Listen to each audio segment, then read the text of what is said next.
Good morning, good afternoon, potentially good evening. We are early for once. How's it going, chat? Today is gonna be it. Today is gonna be the end of the O'Hare Ashnell level up deck building challenge. Whoa, no feedback, please. Let's copy that link. Going through and posting it in all the usual places.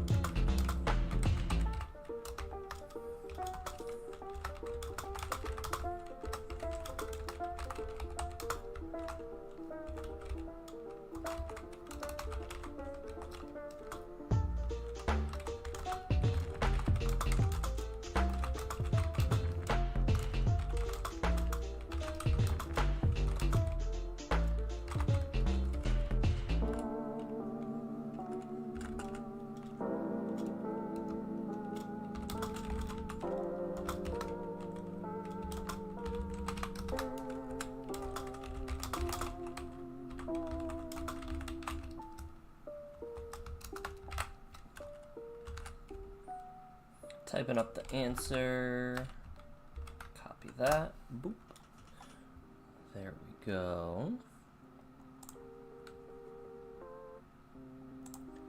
Posting it in the other self-promo places.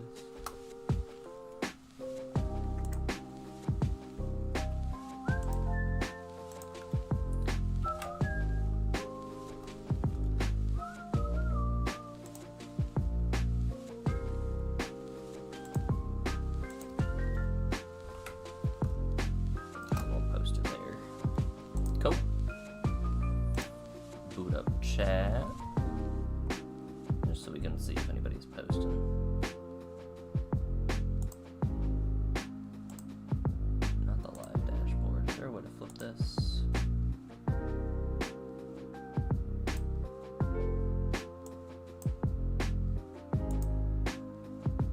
Alright, that is what it is. Lots of exciting things happening this week. We have, so did my brain. Okay, let's just hop into our first match. Yeah. We have 5 wins to go. We're gonna go on like a little victory lap of sorts with, gonna go on a sort of victory lap of sorts with O'Hare Ashnell.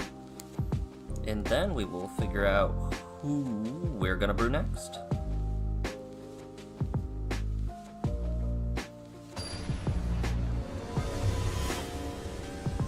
Who we play against in these last games that we're gonna get 5 with. Starting off with Get Rog, Ravenous Ride. It's a pretty interesting hand. Trample Haste. The frog gets... Man, the frog can ramp so fast, but we'll keep this. We're gonna keep the Javelineer and start getting at least a little bit of damage through.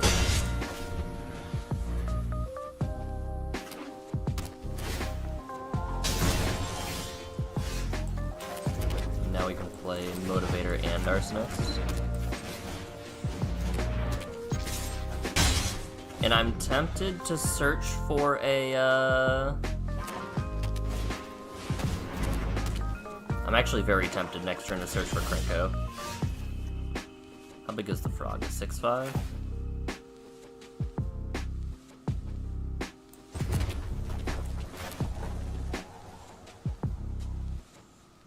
Let's search for Krenko, and then this will determine what we do. Whether we drop... Hold on. Krenko? It can't block, so they'd take 6 down to 17. 4, 8, 12...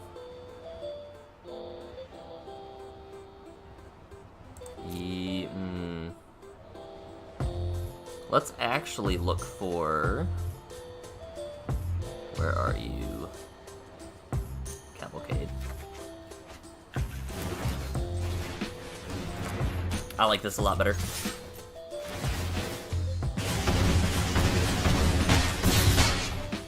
start putting on some crazy damage.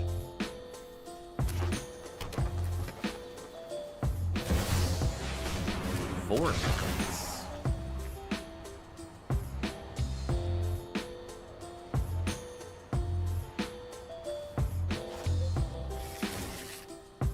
Grabbing a couple lands. Gonna play one from the Wayward Sword 2.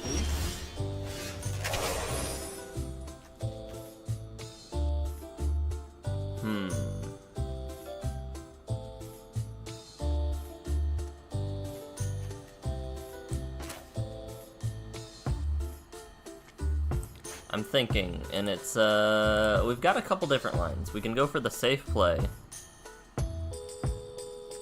Or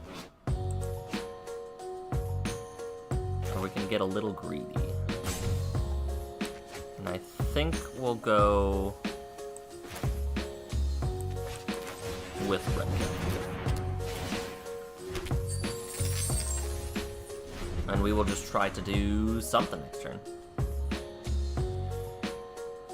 Wayward Sword Tooth is now turned online, unfortunately, but let's see if we can make something work.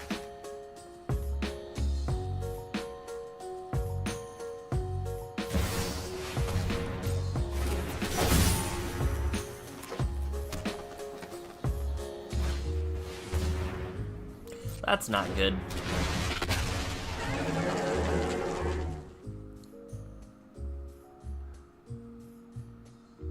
Choosing to keep Galta alive.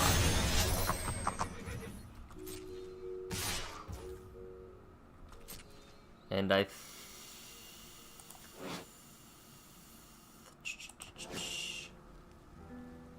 Six. Yeah, I can't stop that from happening.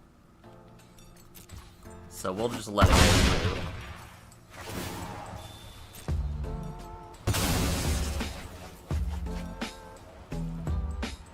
See how many lands they play.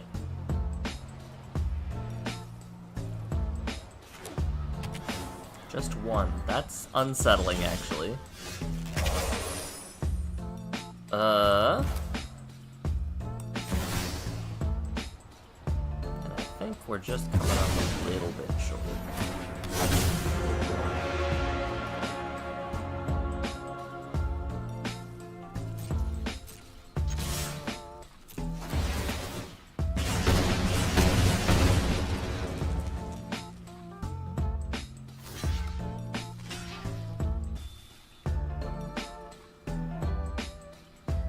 Wait, that's actually, no, it's 1 damage to the creature blocking it. I keep forgetting that it's not to the player.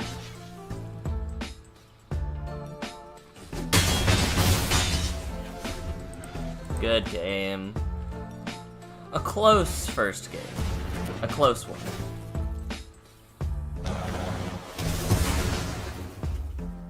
Almost had him, not gonna lie.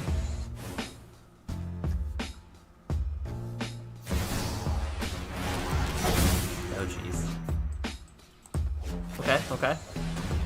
Not bad. Swinging with 24 damage out the gate.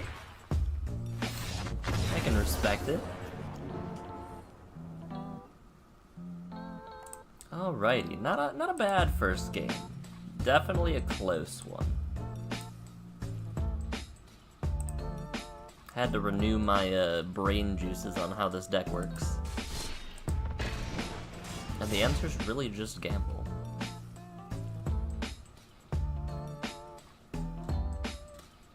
Now what? I don't think anything would have changed if I had... Well, I guess when I tutored, I shuffled, so I don't know what I would have drawn. Because I was going off of the assumption that I drew the Roiling Vortex, but... I don't know.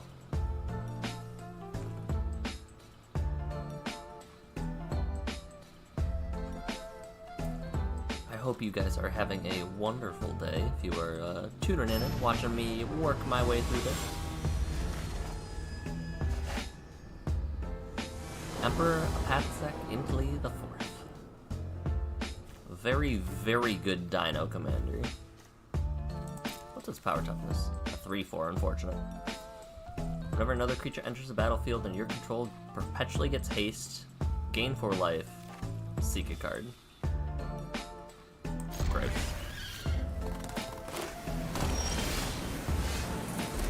We'll play a Spear Spewer and start spewing.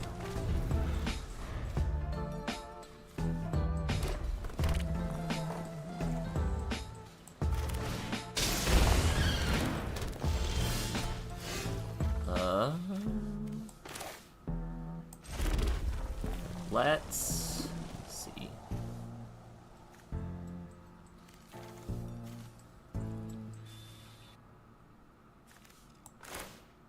Let's just demand answers the Arsonist, that's fine.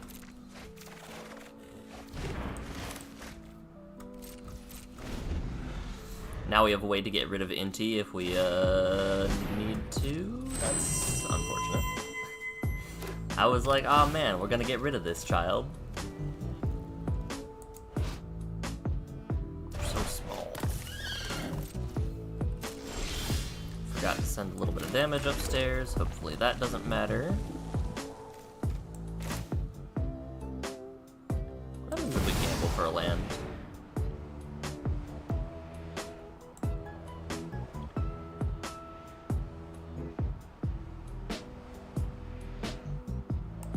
We'll gamble for a land, it'll be fine.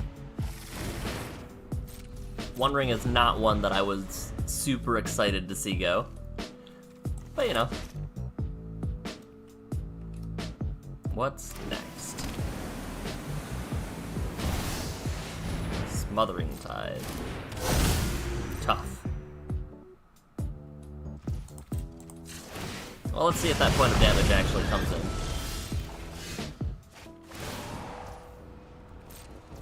I will give them the treasure. Play my command.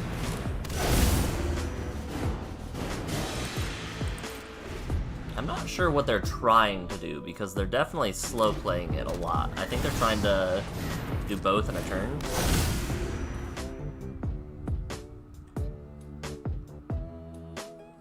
Judging by that, you have Hexproof. That's fine. I don't target you.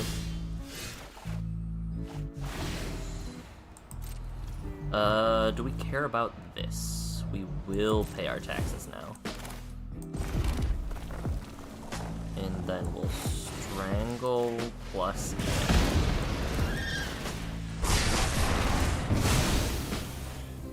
get in for a little bit of damage. First we'll Gleeful. And then we'll get in for a little bit of damage.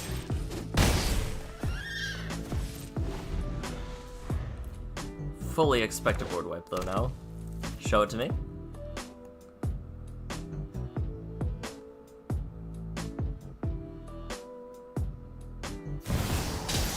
Playing the kid again. Okay. Then I think we're good to go.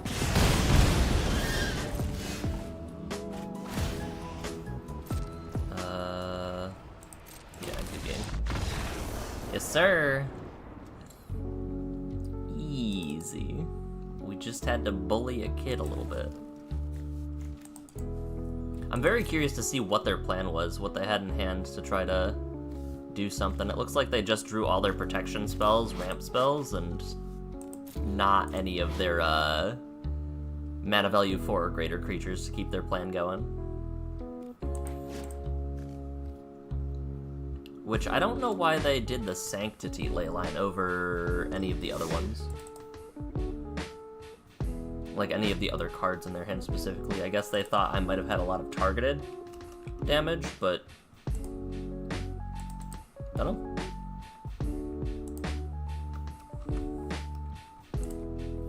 On to the next one.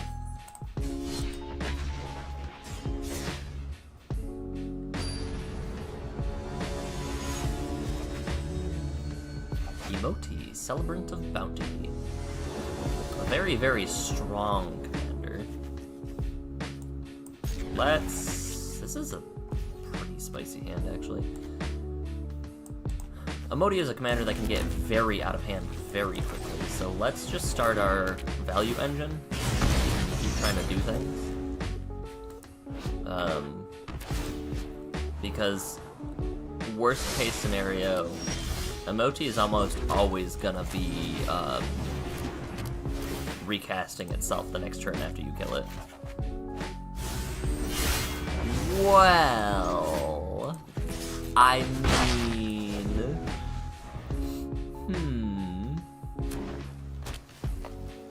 Roiling Vortex is a very, very funny answer to Emoti, actually. And let's bolt the bird. Let's hold on to the bolt.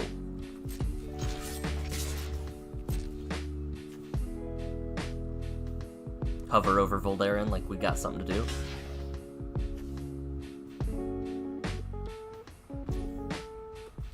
Alright, it's fine.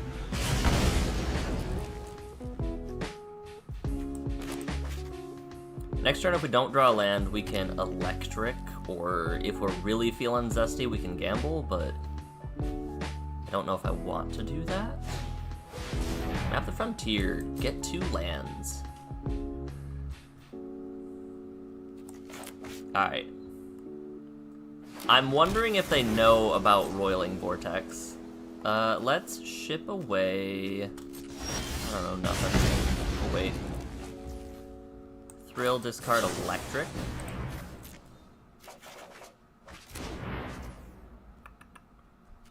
And then...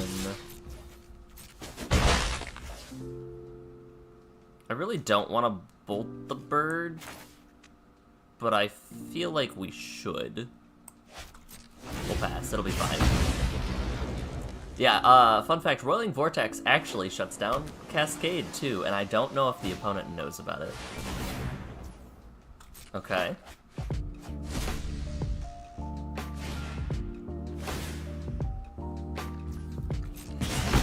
Five to the dome.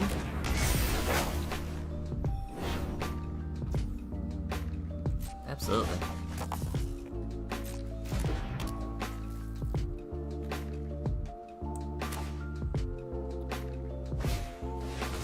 Emergent Sequence.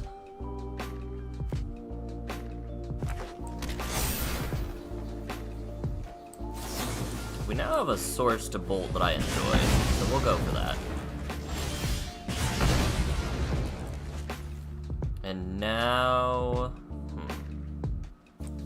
Let's Reckless Impulse for another land.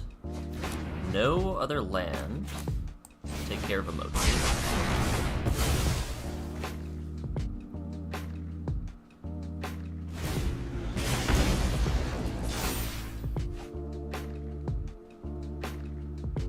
Will I go for the recast? We might actually have to gamble for a land. They will just concede. Roiling Vortex is a very, very good lock if players want to play a little bit dirty and cheat around some mana costs.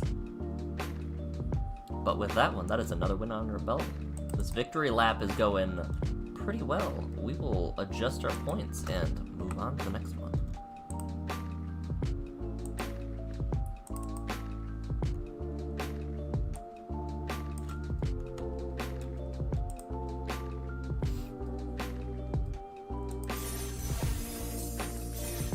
Clearing out some dailies, saving up some coins for when Modern Horizons 3 hits Arena, which I believe is this week. It could be not.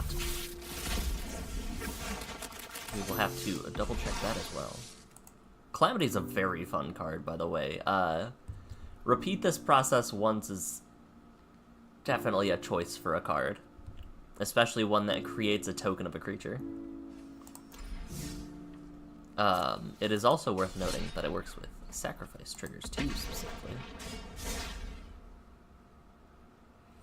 But yeah, I think we are going to go through both the arena list of commanders that you can put on, as well as the legends that are in Modern Horizons 3, since that set is going to be out by the time we start the next series. And we will figure out what to do from there. Atraxa Grand Unifier is gonna be a problem if we cannot deal with it in time.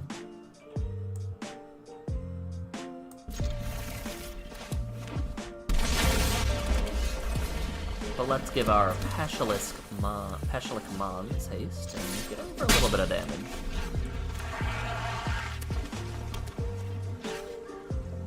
See if we can perhaps work some magic and take out Atraxa before they cast her.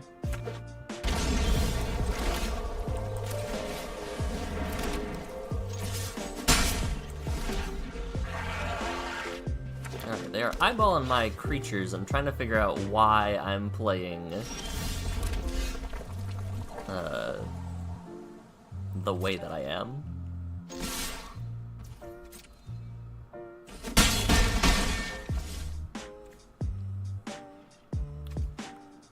I don't mind Bergie getting countered.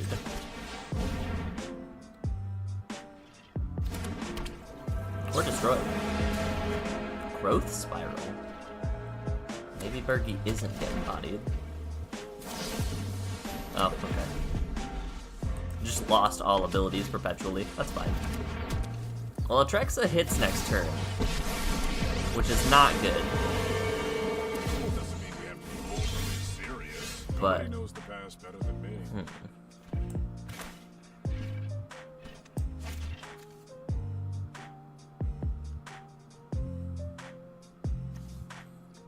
What's the play? We can't deal with Atraxa next turn, and they just refill their hand. So let's...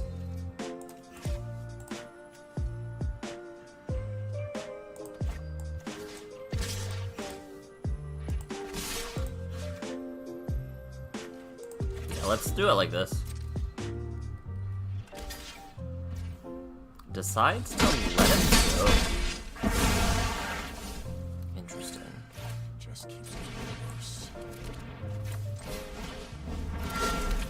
Let's see what they decide to do next turn.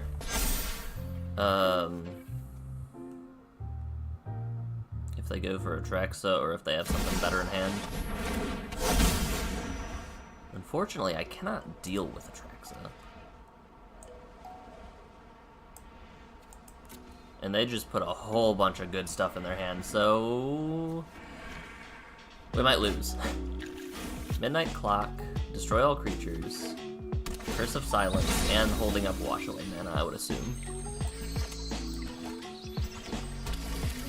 No, Curse of Silence.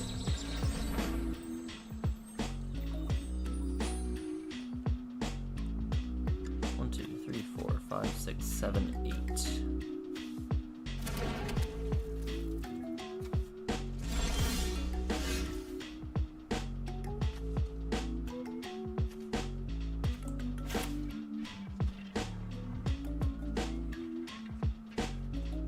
I don't think they're gonna wash away. But I don't know that they're not.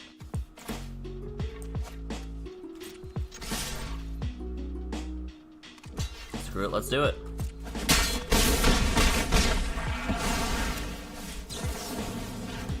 Boop. Unfortunately, I could not do enough damage to get rid of Atraxa before they gained 7, but it is what it is. No, Atraxa, and honestly, either Atraxa is a very hard matchup when they can just swing and gain life, or block and gain life.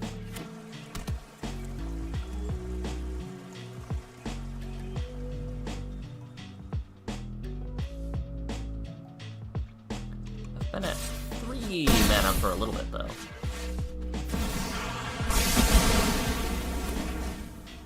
Not surprising. Can they name my commander with this? Yes. Commander is a 6-star.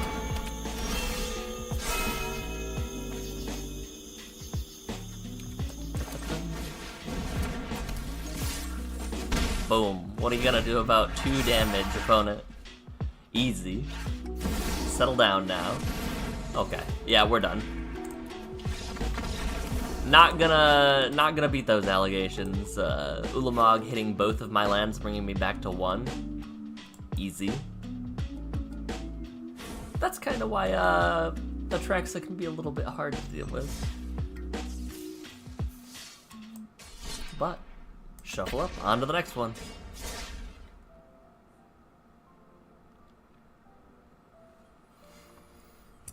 I'm debating whether I leave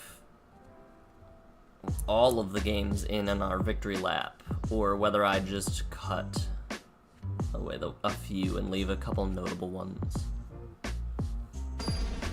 Definitely could go either way. But yeah, my plan for the day, we've got Skrelv Defector Might. A little bit of, oh dear. A little bit of toxic, a little bit of protection from things.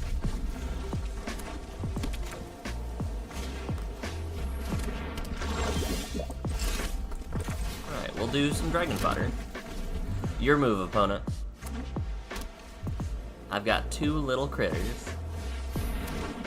You've got 1 slightly bigger critter.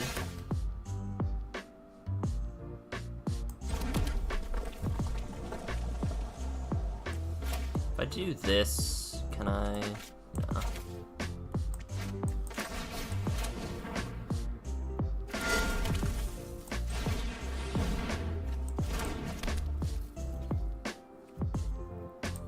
We won't attack. We'll let them deal the first damage. That's not good.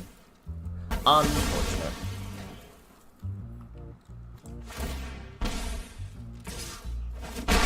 And they've started the toxic train.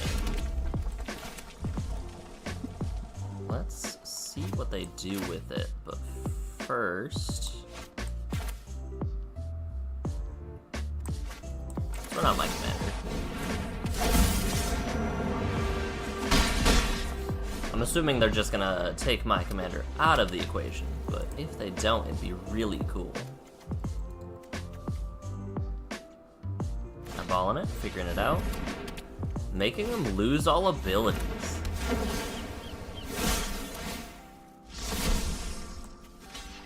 Let's stop the toxic instead of Lauren. A little bit of extra damage never hurt anybody, I suppose. Creature ETBs don't cause abilities to trigger.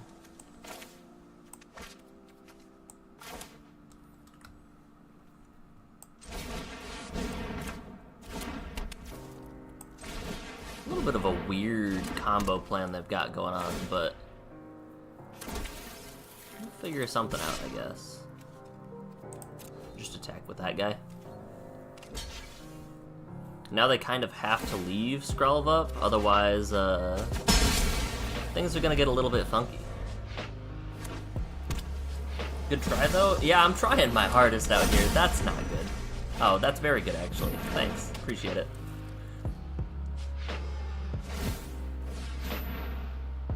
Opponent, I don't know about that, opponent. Are you sure?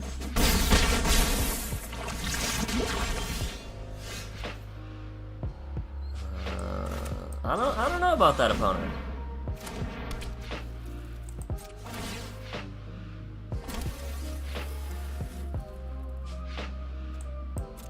No attacks, but we will take out Skrelv.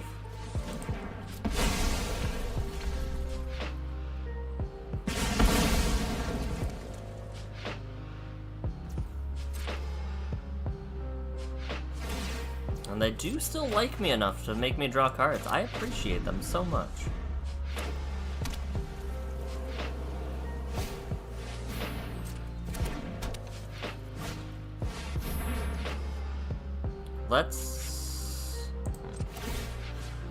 Let's not do anything. You can result in Skrelv. Lion Sag. Okay.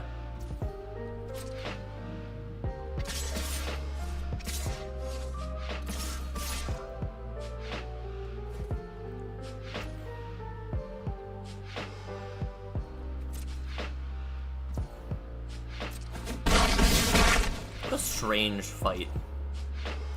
Let's go to take out Skrelv again.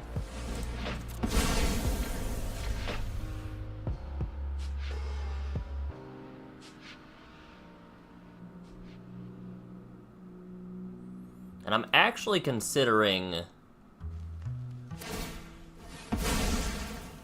Good, perfect. I'm actually considering wiping here.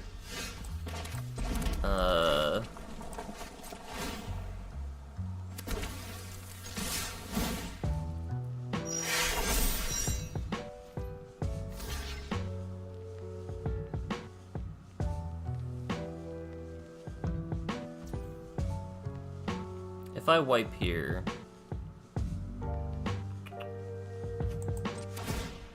How much do I care about 3 life?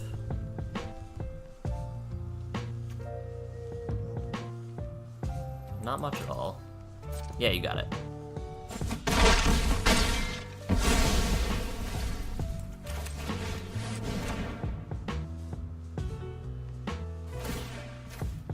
Sick.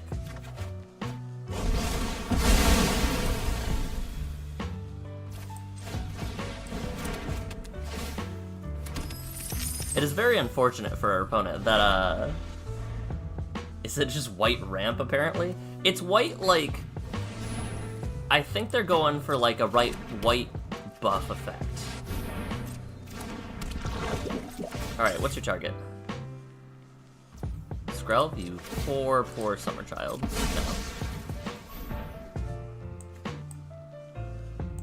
No. We'll sack the goblin. Absolutely not. I'm appalled you would even think that I would allow that.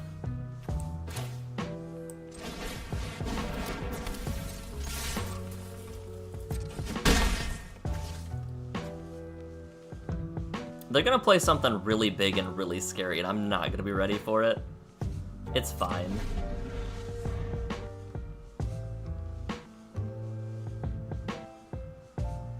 They have 7 mana.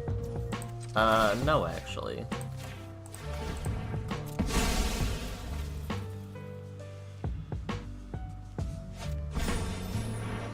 Flicker a creature, rebound. Yeah, buddy. It's like we're pulling teeth out here.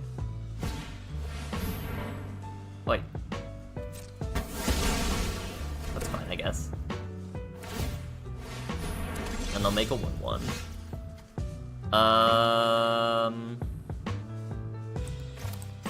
We'll just play my commander.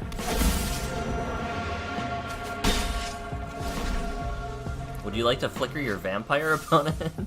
It'll be fine, I swear. Wanna just throw a ton of stuff on the board? Yeah, they just wanna, like, output damage. They're handless, right? Strangle you. Faithless first. 1, 2. Faithless second. 1, 2. Swing a little bit of damage. A non-zero amount of damage. And then we'll shock away this guy. And finally, we're at the same life total. Finally, we're almost at the same life total.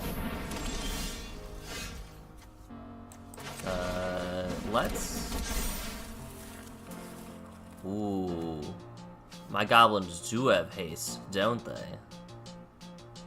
6, 10. This archer doesn't have reach. But I think we full send.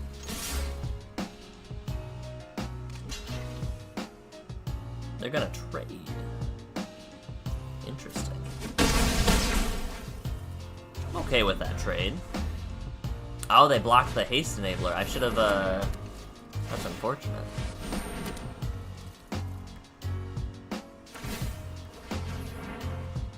I should have in response activated. That's a misplay on my part.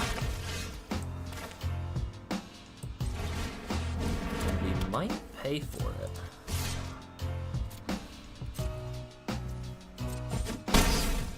Six.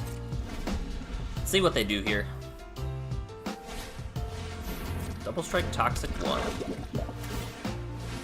Make a vampire with lifelink. Give one of them protection. Gotta swing with... Unfortunate. Good game.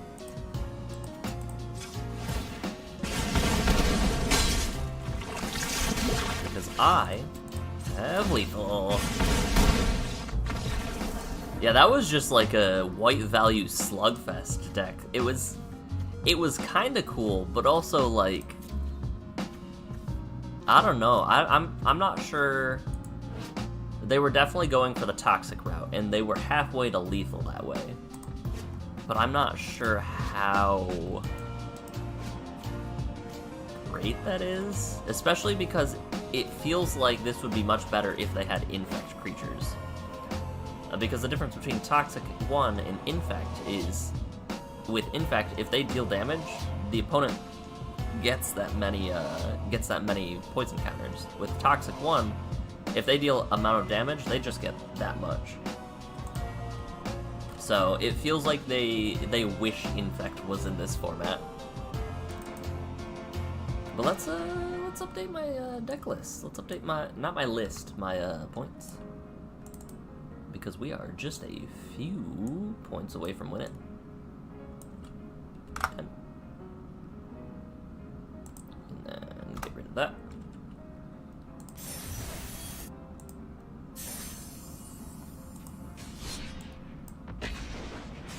Yeah, absolutely. I know, you dropped in the chat a couple different times. How's it going, though? That seems quite stupid if it works. No, Infect's a very funny, speaking of Infect and, stuff like that, Infect is actually one of the spicy techs I added to my in-paper O'Hare deck. And let me pull it out as we load into this next game.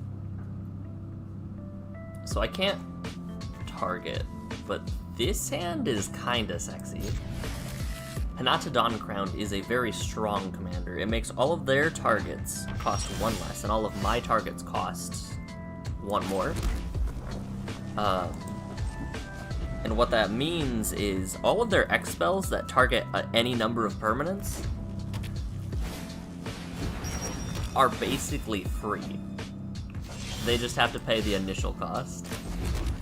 Let's Invasion of Mercuria. And discard, I don't know, Gutter Snipe? Let's drop Sticky Fingers.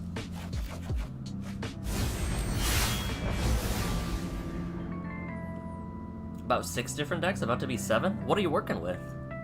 What decks you brewing? Because I had heard you had been on vacation a little bit, or at least not in where you usually are.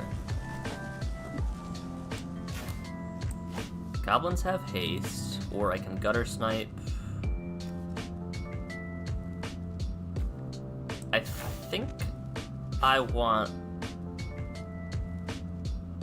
Gutter Snipe?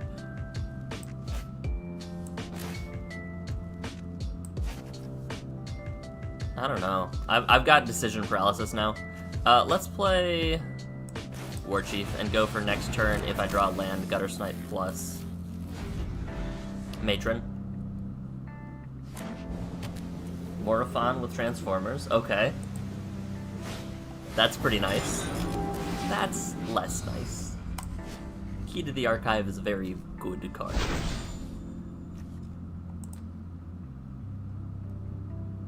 An arena-only card because it allows you to draft some of Arena's most powerful cards in the format. Alright, now we have options. Let's play Gutter Snipe and see what happens. Alright, let's play Goblin Matron and see what happens. Let's go get a Goblin. Let's get Krenko. Surely nothing will go wrong here. We're good. Your move, opponent. Surely nothing will go wrong here. Nina's a 4/4. We can make 8 goblins if nothing goes wrong. Mana Geode. Okay, that's not something. It's not gonna be great, but it should be fun. There are a lot of good Transformer effects. Like, I considered a lot of Transformers for my Universes Beyond deck. Oh, that's less fun. They know we have Krenko.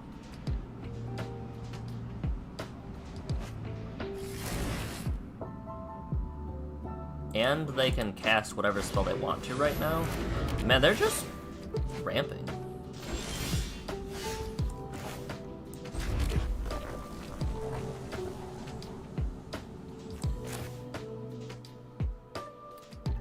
I think we just put on as much damage as possible, right? Like, Cranko, Cavalcade, activate, swing in for dumb damage. This is why Goblins is very funny, by the way. Warren Soul Trader and Gravecrawler combo deck, and you make Modern? Devin built Slicer and traded it. So Slicer is a disgusting commander. We've run some CDH pods online with people, and it just, like, you can cast Slicer turn 1 if you have a Jewel Lotus or any other, like, actual other cards too. You're just gonna bounce everything, right? Like, they're gonna target everything. They only have 1, 2, 3, 4. They only have 4 mana. However, they can just be down with creativity for 8 because it targets so many things. That's not good. That's actually not bad. Hold on.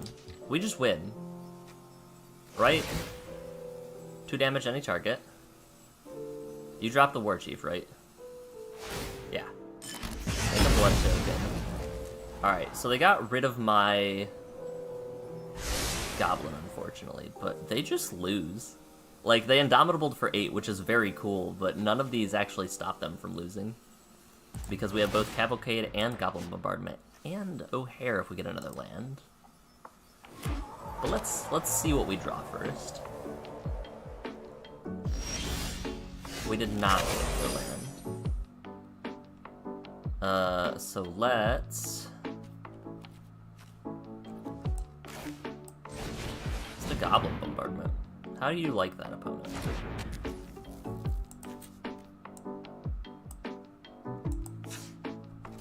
Okay, they don't mind it at least. Attack with all, minus Cranko.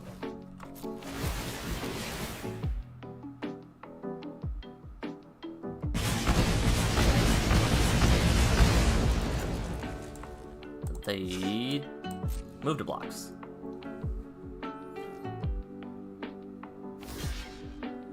Okay, makes sense. Absolutely. Activate Cranko. Sack 1, deal 1. Sack 1, deal 1.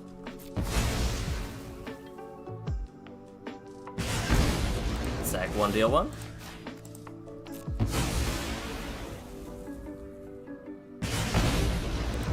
How about sack 1, deal 1, opponent? How do you feel about that? Move to damage?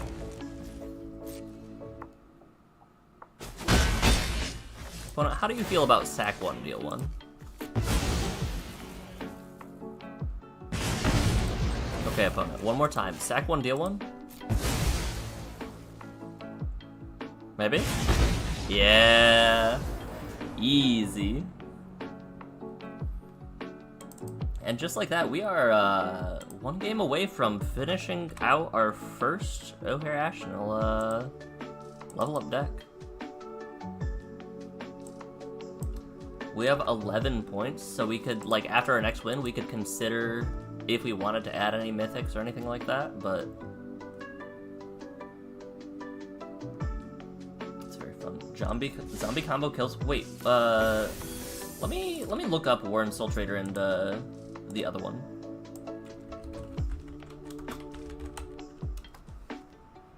Guy's raging now? Absolutely. He made me slow play it, but... Oh, yep. Warren Soul Trader with the, What's the combo by turn 2? Is Darkrit in the format collector, invest? Because I'd seen this, and I know that there's the combo with, was it Gravecrawler? Well, yeah, it is Gravecrawler. You said Gravecrawler.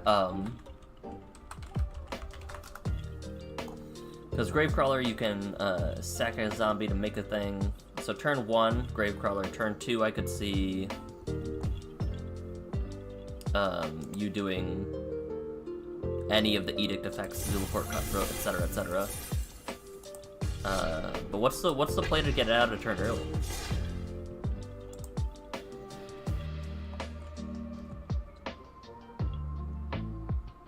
No, that was a very fulfilling. It made my soul happy to take somebody out with Goblin Bombardment and Cavalcade. Cavalcade's such a silly card. Sticky Fingers. Does Lazav have hexproof? No. Interesting. Well, I don't have a creature-filled hand, so they're gonna make me discard stuff. It's not gonna be a critter. Dark Ritual. Okay. I had wondered, I wasn't familiar with the modern format entirely, so I wasn't sure if Dark Rit was in the format or not. But that combo is very silly, and I'm very excited to see stuff happen with it. Ooh.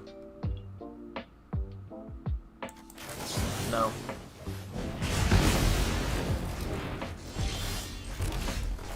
Yo, we can Charbelcher. Let's go. I'm so excited for this.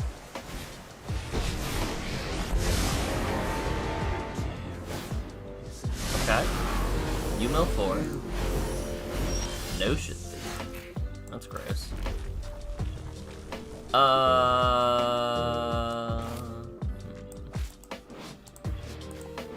What can you become a copy of? What creatures are in here? Okay. Just 3 ones. I literally don't care about that then. How do you feel about my 2/2? It's got effects when there are goblins, opponent. Might want to watch out for that. Spooky. Oh no, that's not good.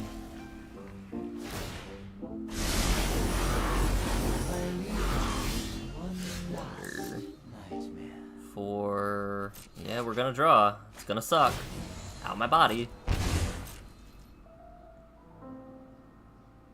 Why are you flying? What? Oh, there's a wonder in the graveyard. I was like, why? What?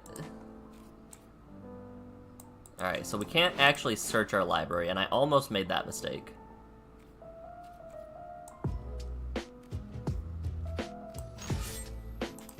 Oh, we gotta go for it.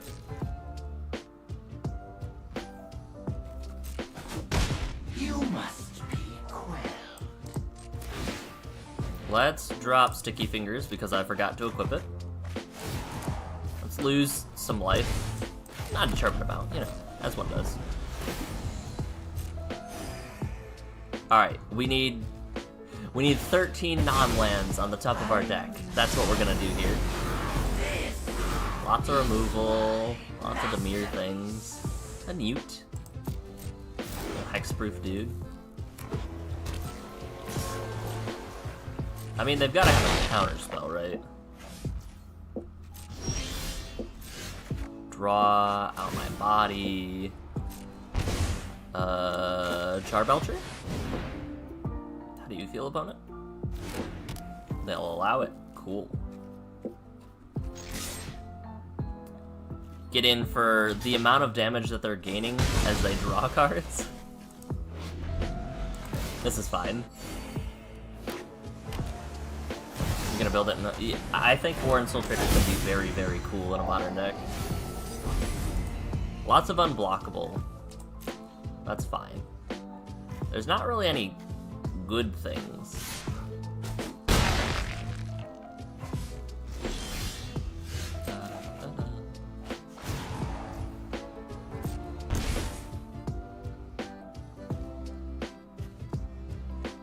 How do we feel?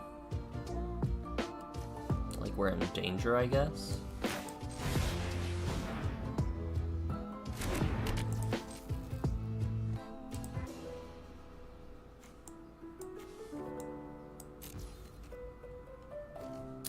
I don't know, man. I just work here.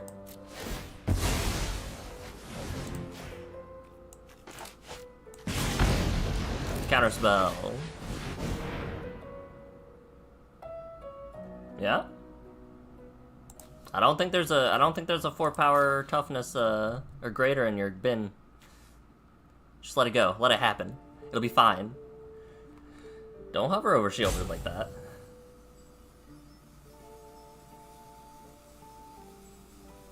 They're thinking.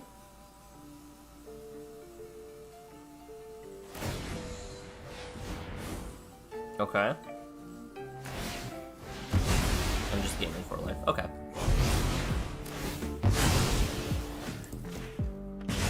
Well, I feel like I won the battle but lost the war, basically. Surveil 1. Oh, they have... Okay, I see now. Yeah, that's pretty cool tech, opponent.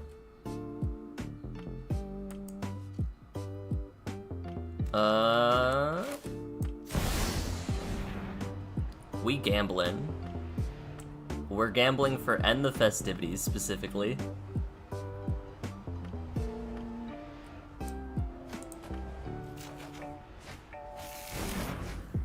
And we get to do both? Absolutely. That's what we like to see. Your move, opponent. Easy. One into hand, other into bin. I don't like where this is going.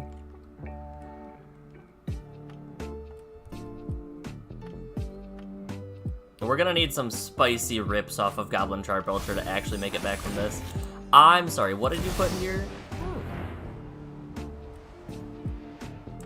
That's not good.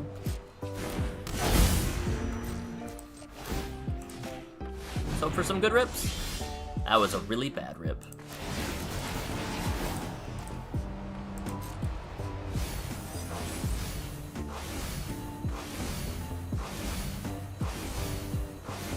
Thank you, Ms. Maricorb. I really needed that. Let's drop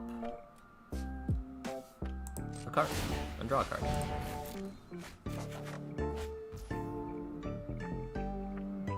That's useless to me. I really think we're on this, This is so crazy to me because they can... Lazav's sick, by the way. Let me explain what's about to happen. They can cast Lazav, turn it into a hexproof until the next turn, and then they can turn it into a Gingerbrute if they needed to and have haste. Which they can and might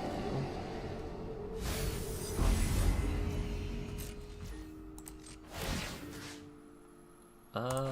Charbelcher time. 2. Very cool. Very, very cool. But they can turn Lazav into a Gingerbrute, which gives it haste. Because Gingerbrute just has haste. And then, chat, they can turn it into a 1919? I can't get the card, it's fine.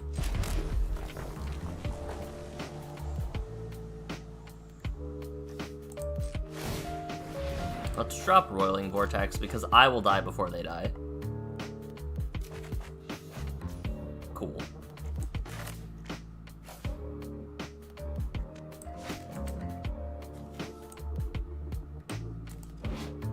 Alright, so we're about to take 19 to the dome. Bring it.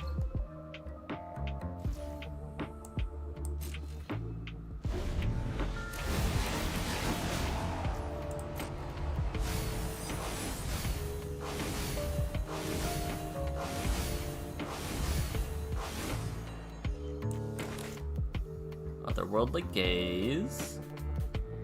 Alright, so we just have to hope to disrupt them.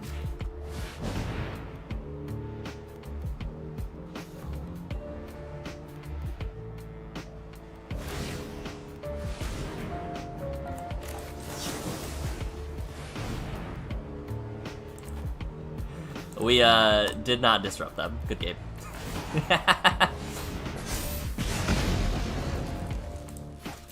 Ah, well. That's a very cool game plan. I like that deck a lot. Souls of the Lost. Will fielding red-black Merc Commander. Steal from your opponent, put on board as a mercenary. Then I would like to go out on a limb and say I think you're building Laughin' Jasper Flynn. Would I be correct in that assumption?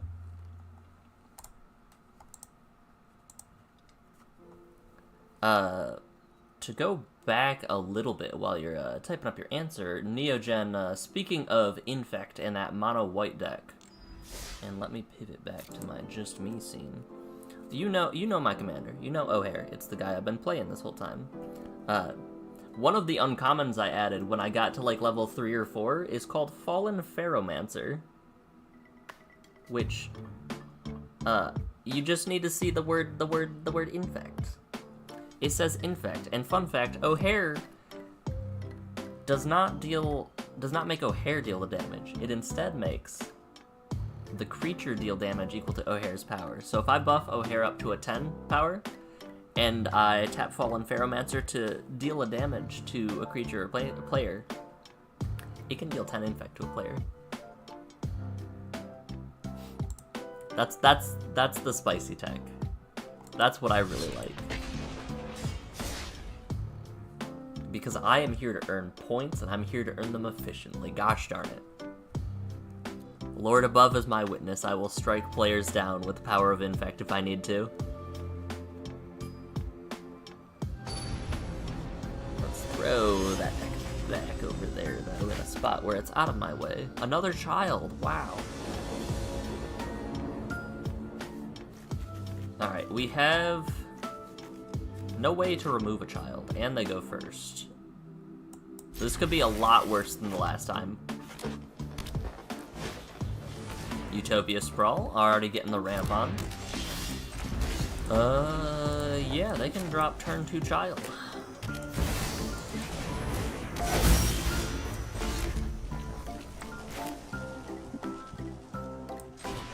Let's make 2 goblins. We can now deal with the child twice, but they're gonna get 1 free spell. Oh, geez, what did they do? Railway Brawler. That's not good.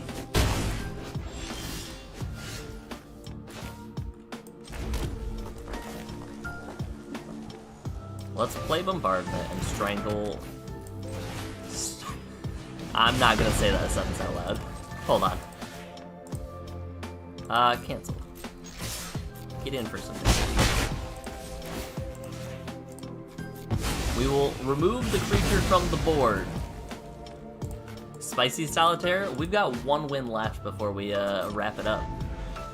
And I'm very excited to see where we go. Relic Mons. Hey, that's a goblin. They ramp a little bit, okay.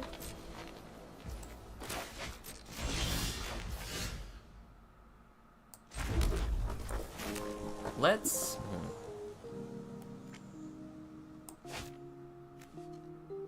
Do we just cast my commander? Whenever another creature ETBs, put X +1/+1 counters on it where X is its power. If they do that, can I stop them?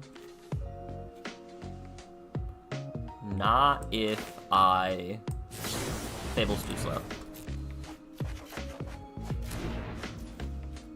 That's my answer. Fable of the Mirrorbreaker is too slow right now for what we need because they can cast Emperor and cast Railway Brawler and try to save it.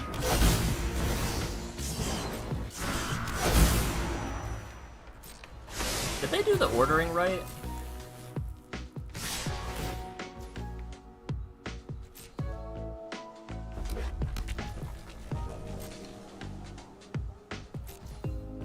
Now I just get rid of Railway Brawler, right? Like... Land, strike, festivities. This is not worth it. This is not worth it. It's fine though. We'll chalk this one up as a loss and a learning experience. Spicy Solitaire. You got a commander deck with Vile Smasher and Tevesh Zot Doom of Fools. Tevesh Shot's a very cool commander. Alright, that is quick, succinct, to the point. Good game. When your opponent has a creature cast and also can keep their commander on field, I suppose it's a little bit more difficult. I thought we would just work great against the child matchup. Inbox. Wow. Anyway. What was I going for in this mastery tree? Dark stuff. We're making our way. We got the Snorse. Save a Snorse right now, boy. This is a very funny combo card too, by the way. People were running a Snorse combo in Standard. Whenever attacks reveal the top card of your library, put it in your hand. You lose life if it isn't saddled. Otherwise, the opponent loses life if it is. And they grab like a 13 drop, 14 drop card. So cool. Secret Lair version of Vial Smasher. Is the Secret Lair... The Secret Lair version of Vial Smasher, which one was that? Was that like the Wanted Poster one? Or was it an older one like the, was that the Breakfast one? Zemo Dina. I mean, we have a hand. It's alright, let me look at what Zemo Dina does. Whenever you draw your second card a turn, sack another creature, draw a card. If you control 8 or more lands. So they're just value control. I mean, we can spew some spears. Kinda like that idea. Look at, they're already taking damage. They're getting my job done for me. How kind of them. Surely that'll never go wrong. Alright, we did draw a third land, which means we are in go time. I'm tempted to cast my commander, but man, they're just playing all the cards.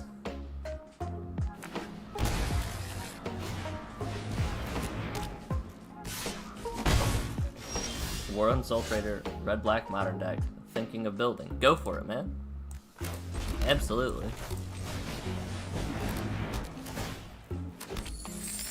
Alright, we have achieved... Whenever a player casts their first multicolored spell each turn, each other player gains a card. So I'm gonna get free spells from them. Let's go. Man, they are just shocking in lands, huh? Oh, I should have speared some spews. How do I feel about my commander? They could grab the white-blue one? What's white-blue? This gets countered, right? Like, there's no way it doesn't. So let's just make a Fable instead.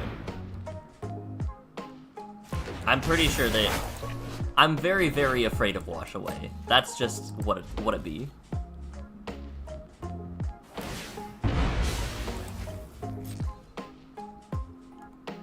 Very, very... It's not the cereal one? Shame. Unfortunate. No, the cereal one definitely was Sakashima. I think it was Vial Smasher, right? There was a Vial Smasher, the original Vial Smasher, for Sakashima and cereal bowls.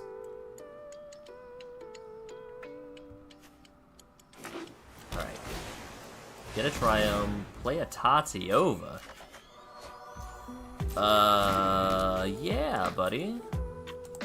Yeah, you got it. Deal some damage. Let's spear some spears.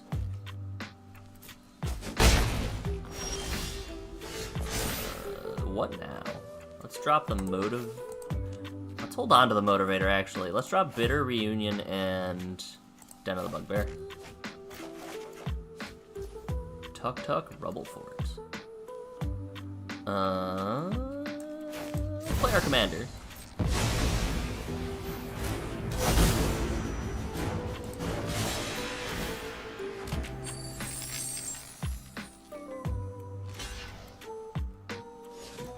Yeah, that's what I thought, opponent. You're afraid. Can I do anything if I do that? We'll chill, it'll be fine. Impact Trenders and add red mana versus Dark Red? Okay. I'm seeing what you're saying. Spore Mound. And they have a land. It always feels real bad when you have Seagate Restoration in your hand and, like, another card. And it's like, do I cast this 7 mana draw 2? Alright, now we can start doing 4 damage to the dome. Flicker. Let's see. Let me count. 1, 2, 3, 4, 5.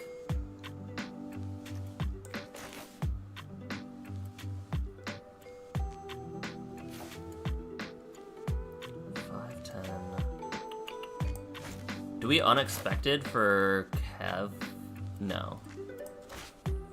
We have options, I just don't know what they are. I can kind of ritual.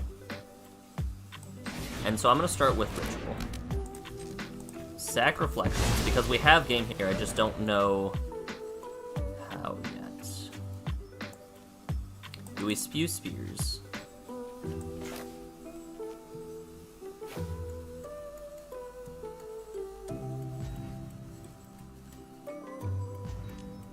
I think we spew spears.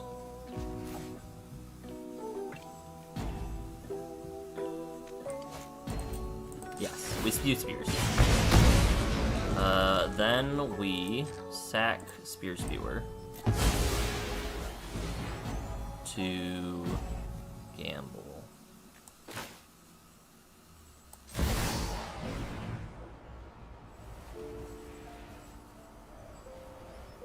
We gamble for Raid Bombardment and hope we don't discard it.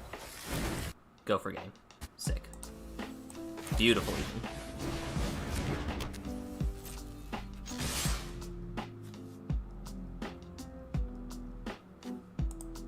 That's not lethal, is it? That's fine.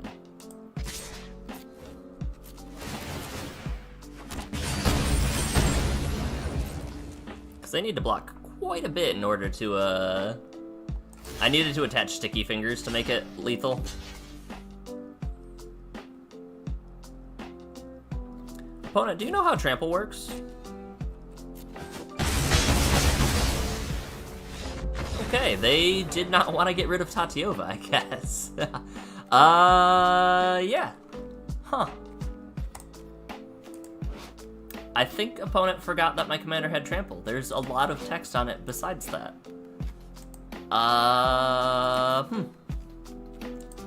GG?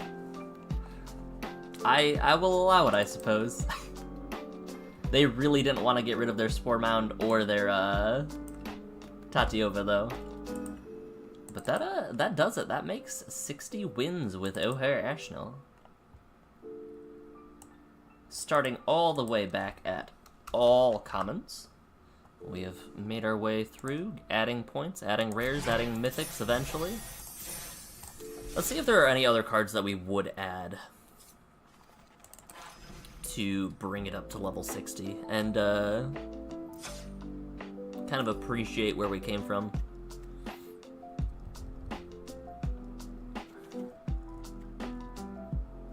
How do we feel about Saddle 1? Calamity doesn't really advance our game plan in a way that's meaningful, I feel. Rares and Mythics. For anybody who hasn't tuned in as we played the game, this was a level up deck. We started all the way at just our commander and 99 commons. And as we made it at the 69-minute mark at the stream, nice. Nice. As we won games, we earned points, which is the levels and the available points at the top left of the screen. And as we leveled up, we could spend 1 point for uncommons. We unlocked rares that we could spend 2 points for at level 25, and then at level 50, we finally were able to unlock mythics, which we spent 3 points for. I feel like let me look at the stuff that says Goblin. Goblin D's. Haha. Got him. Moria Marauder could potentially have been an ad. We've considered it several times now at this point. Slow Bad does not deal with our game plan. I feel like there were a few games where Trash Master would have been useful, but at 4 mana and just +1/+1, I don't know. Alright, so that's everything that happens with goblins. We had Muxus in here, but decided to cut him just because Muxus had never actually benefited our game plan. I think we Muxused every single time and didn't get more than, like 2, maybe 3 goblins. So let's go non-creatures, because I think that that's where most of our ads now would be with the Goblin Brew. Mines of Moria would be good for a little bit of extra treasure. Hanwar Battlements. Hanwar Battlements. Target creature gains haste. I would definitely consider Hanwar. I don't know why that one actually slipped through me before. We tried Electrostatic. I didn't realize that it was, you can only play one of those this turn. Whenever equipped creature is dealt damage, it deals damage equal to its power to target player or planeswalker. Fiend Lash is such a cool card. Alright, let's keep looking. Grape Shot would be if we were still in the Spellslinger Brew. Which I definitely think that after you reach Mythic, you can definitely go more of a Spellslinger Brew and kind of make something work that way, as opposed to, I really think when you get rares at first, the Goblin route is the better route. Aggravated Assault is funny, but I don't have enough for that.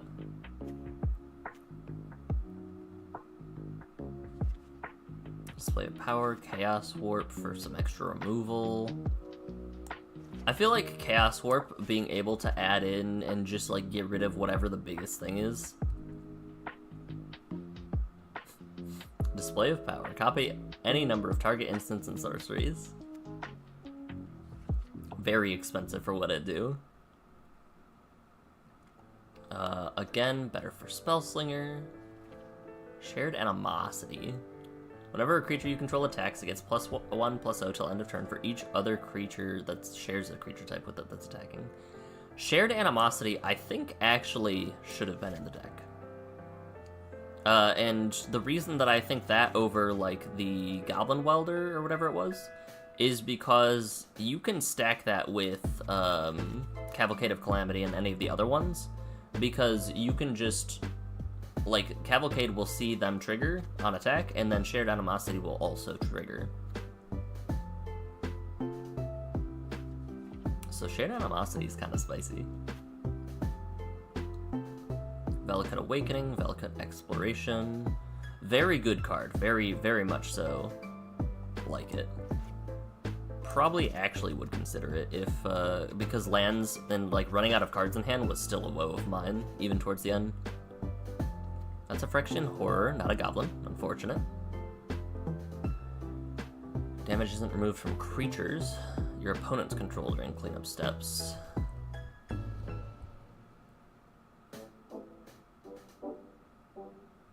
I mean, that's kind of nice. The other thing is, what would we cut?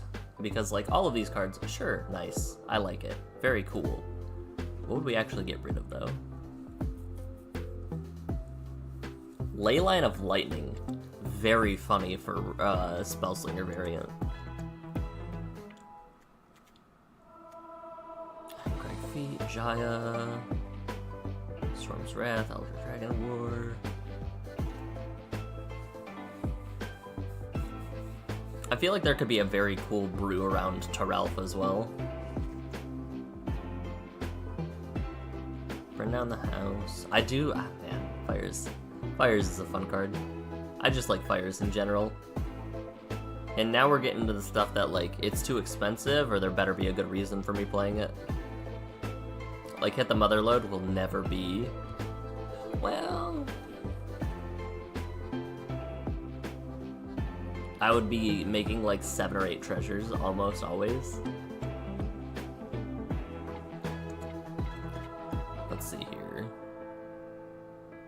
play up to 2 of those cards. So March actually would have been great for those late game where I run out of stuff. Song of Totenzons is a very, very good haste enabler. Haste for 1 red? Spicy. But let's see. Shatterskull. I mean, Shatterskull is just an auto-include because it's a land. We could do deck thinning, but I don't know if I like that, actually. Yeah, honestly, actually, hold on. We could consider Bloodstain.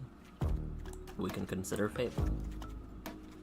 We could consider not Flooded Strand. Hold on a second.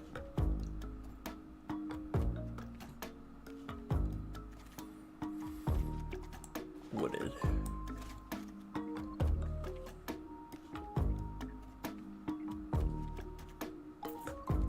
Blackblade Reforged, I feel like I undervalued and could end up in the deck.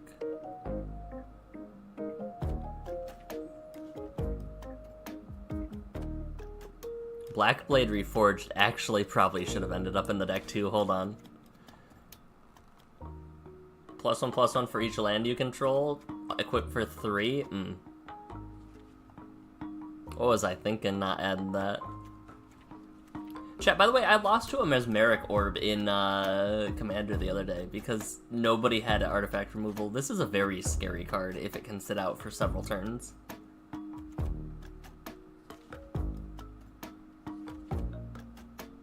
Yeah, I think those are the ads.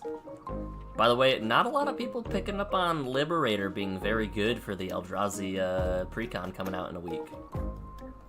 It felt like this price hasn't changed in the slightest. The swords are nice, but like I already have a sword. I already looked at all of them. Yeah, let's take a peek at what we got. Maybe the Celestis for color fixing.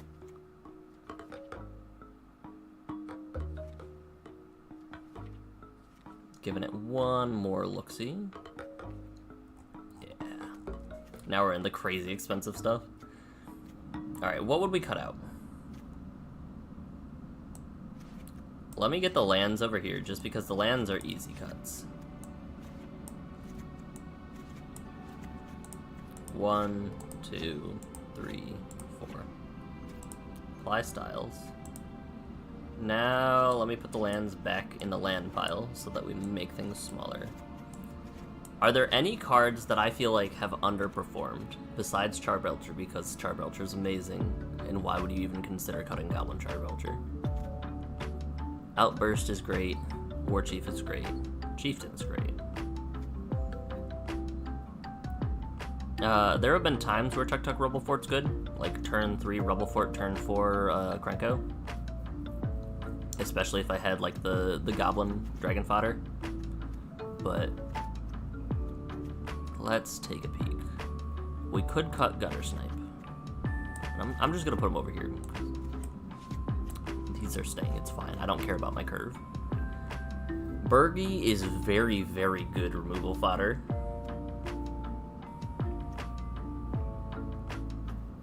And let's take a peek. Regulators, amazing. Fire Prophecy, necessary. Firebrand Archer, I feel like could get removed. But see, this is an interesting dilemma because like Firebrand Archer, you should play Marvel Snap with me. How's it going, Marky Mark? It has been a hot second. What you been up to? Anything fun, cool, or exciting? And what? Sell me on how would I get back into Snap? Why should I? What's the game plan here? Roiling Vortex is very funny. I can't believe that it won me that game because of Cascade. Makeshift is just poor man's Goblin Bombardment. Flame Breather we could consider. This is just draw spell. I feel like the Blocker Goblin I would remove, just because the blocker goblin has confused me a lot of the time. Stop gaming a lot, just become a gambler instead? Okay, okay. Hitting it big, winning some spicy stuff. It has been a hot second since I pushed away from... Don't like game. You still like gaming, just don't know what to make of the channel anymore. That's kind of the decision. Squad Busters, Supercell. That's kind of how I felt when I was playing Street Fighter Duel, where I was like, I can keep going with this, but what is the end game for me? Because Street Fighter Duel was something where I lost interest with over a little bit of time, and I don't want to be pumping out stuff for something that I won't enjoy in the long term. And I don't want to jump from mobile game to mobile game either. Like, that just does not fit what I want for my personal brand. And so I was kind of thinking about that, and that's kind of why I stepped away and just kind of went cold turkey with it. Spear is so good. Sticky Fingers, we could consider dropping. Did I put Sticky Fingers in? No, I didn't. Let's drop another land. I wonder if snow-covered lands have weight in the like matchmaking queue thing. We're at 10 cards in. Oh, Handler Battlements could drop.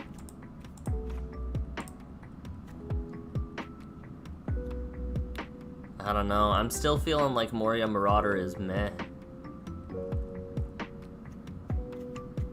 Is that a May? It is not a May ability. It's just Exile. So let's cut Moria Marauder. Chaos Warp's funny. Uthgard Fury. I think that my game plan with this deck, Uthgard Fury, is not it. March of Reckless Joy. March of Reckless Joy actually turns into get rid of 2 or 3 spells that I don't want and find 2 spells that I do want, so I appreciate that a whole lot more, actually. But have things been going well for you? Like, how's it been going? It's hard to commit to any game long term. It's definitely... I definitely feel like there's a niche that people can definitely fit into the best if they want them. Red Cap Thief's expensive, but I feel like it's been useful. Alright. 1, 2, 3, 4, 5. 1, 2, 3, 4, 5, 6, 7. Let's swing by to catch up. I appreciate it. Things have been going pretty well. We moved several states over. I think we're closer to you now. We're decidedly west as opposed to Midwest now. For the missus work for a little bit. But things are going good. Started actually getting a little bit better at being healthy, hitting the gym a little bit more and stuff like that.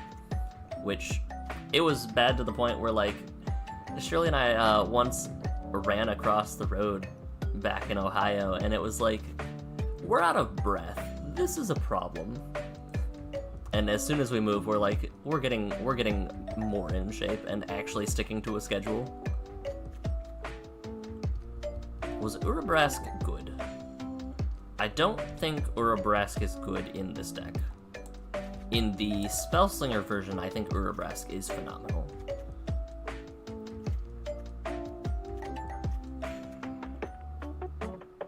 And if that's the case, what are our cuts?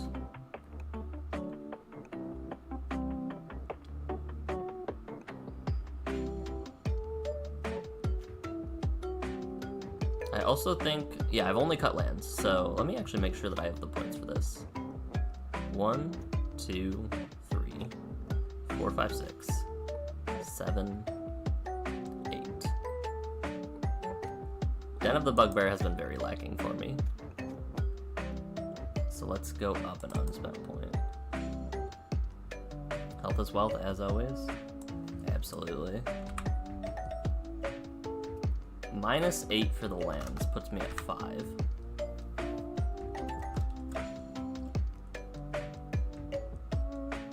Yeah, no, I definitely have had some situations where it's like I cannot miss the gym, otherwise I will go on a downward spiral, and it will be very bad. 1, 2. Chaos Warp's a rare, right? Like, Chaos Warp has been printed at rare. Let me double check that.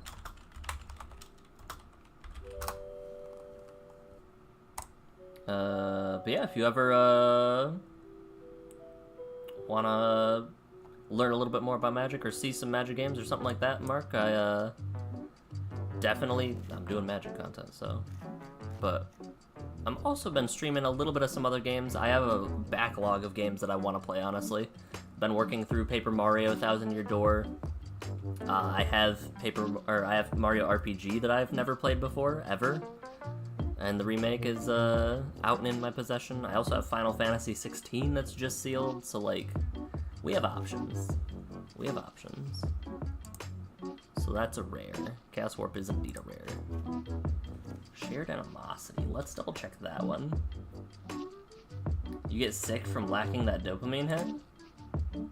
That's fair. I definitely have other ways of getting that dopamine, but I've gotten that, like, workout high at least once. And I was like, this is weird. Wait, am I a gym rat? Alright, 1, 2, 3, 4, 5, 6, 7. So we have 7 points, and we'd be cutting any rares. 1 uncommon. Oh wait, 2, 4, 6, 8, 10, 12, 14 points.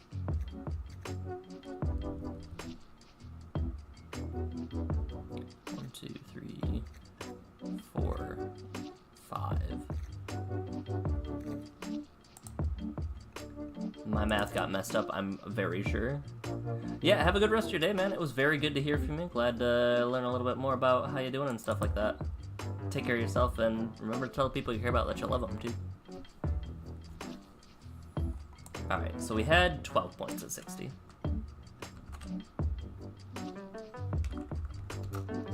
Something has gone wrong with my math.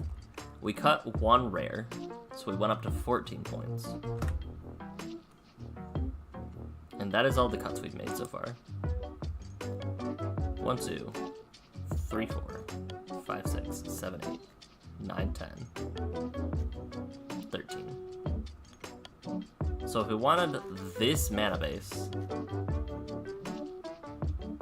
we would need to spend a lot of points for it. So let's actually go down the fetches, it's fine. 1, 2, 3. Alright. Much better. So this is 1, 2, 3, 4, 7. 7 points total. Which means we have 7 points to work with if that were the case. 8, 9, 10, 11. So we got 2, 4, 6, 8, 10, 12, 14. So we would need to cut a mythic or something similar to that if we did not want to cut anything else. How do we feel about smashing? Let's cut smashing. So if we cut Shadow Skull Smashing, that's just 2, 4, 6, 8, 10, 12, 14, 16, 18. And if we cut Gutter Snipe, 15, 16, 17, 18. The math checks out. So let's cut these cards. And this is probably where I think my deck would go. Let me select it and refresh. But if I was at level 60 for the Goblin variant, I think that this is probably what I would run with.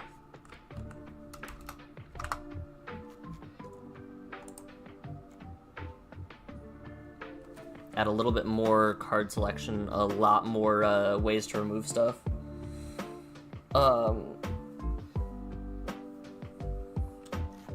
Something very funny as well.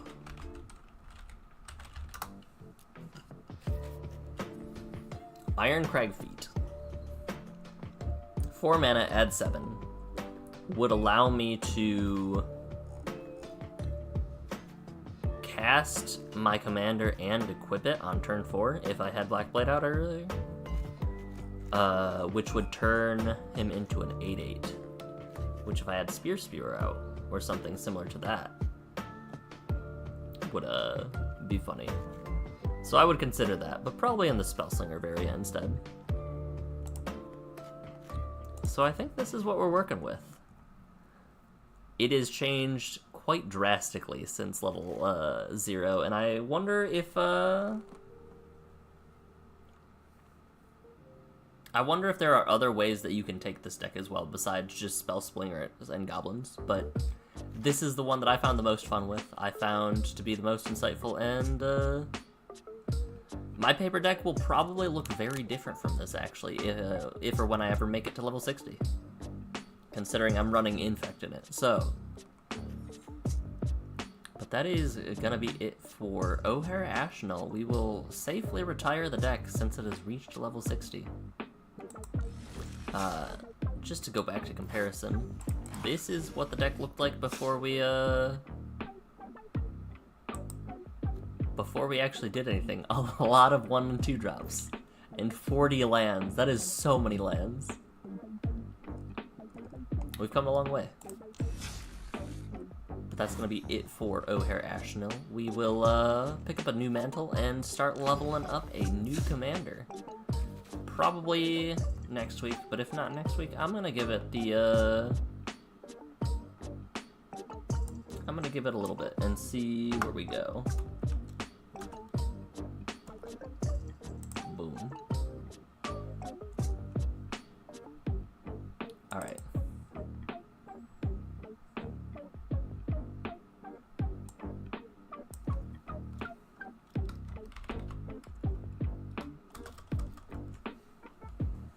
Pay no attention to the man behind the curtain as he works his wizardry.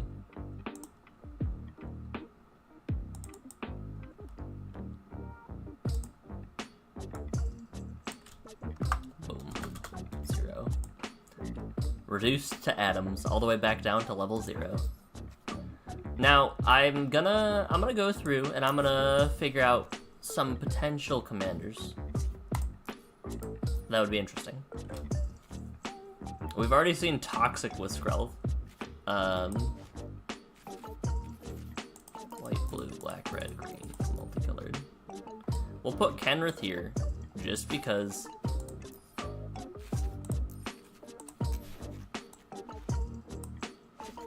Okay, so you can just drag and add them, cool. We're gonna put Kenrith there just so it gives me all of the commanders, honestly. But let's start going through and seeing if there are any few interesting ones.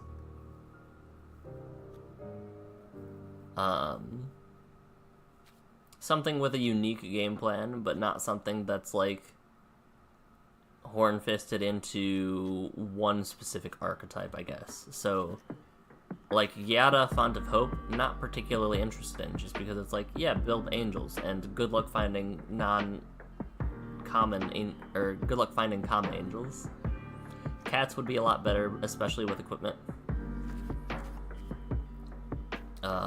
Maybe? Oswald would be cool, but I don't know how we would win a game with Oswald. We'll consider Oswald.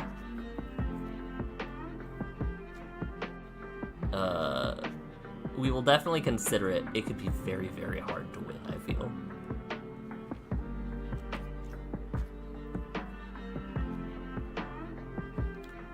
Sacrifice, the ring tempts you. Meh. What else we got? Delny. Creatures with power 2 or less can't be blocked by creatures with power 3 or greater. If a 2-drop or less triggers, it triggers again. That could be cool.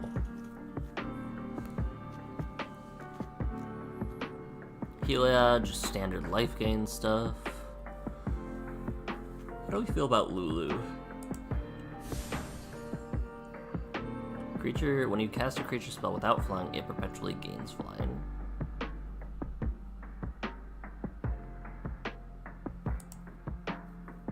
Draw that many cards, then discard a card. Each opponent loses that much life. So that's like a flying archetype. Maybe attack with one or more other creatures with flying. Create that many white soldiers that are tapped and attacking. Those creatures get +2/+2. Okay. There would be some cool ones with that, I feel. So we'll consider that. We'll put that in a different section because it has specialized. That spell doesn't target a creature you control. It costs 8 more. Activate once a turn.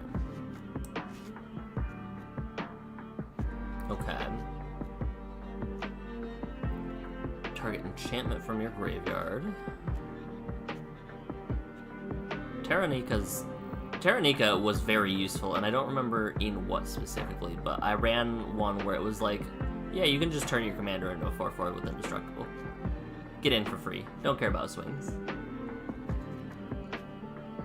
A win. Target creature gains your choice of First Strike or Vigilance till EOT. If it's equipped, gains First Strike and Vigilance instead. Equip abilities cost 1 less to activate.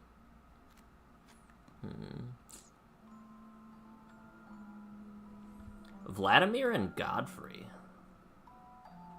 Rejuvenation. Return it to your from graveyard to the battlefield tapped. It perpetually gets +1/+1. Only if you have a 1-drop. Or a 1/1. Okay.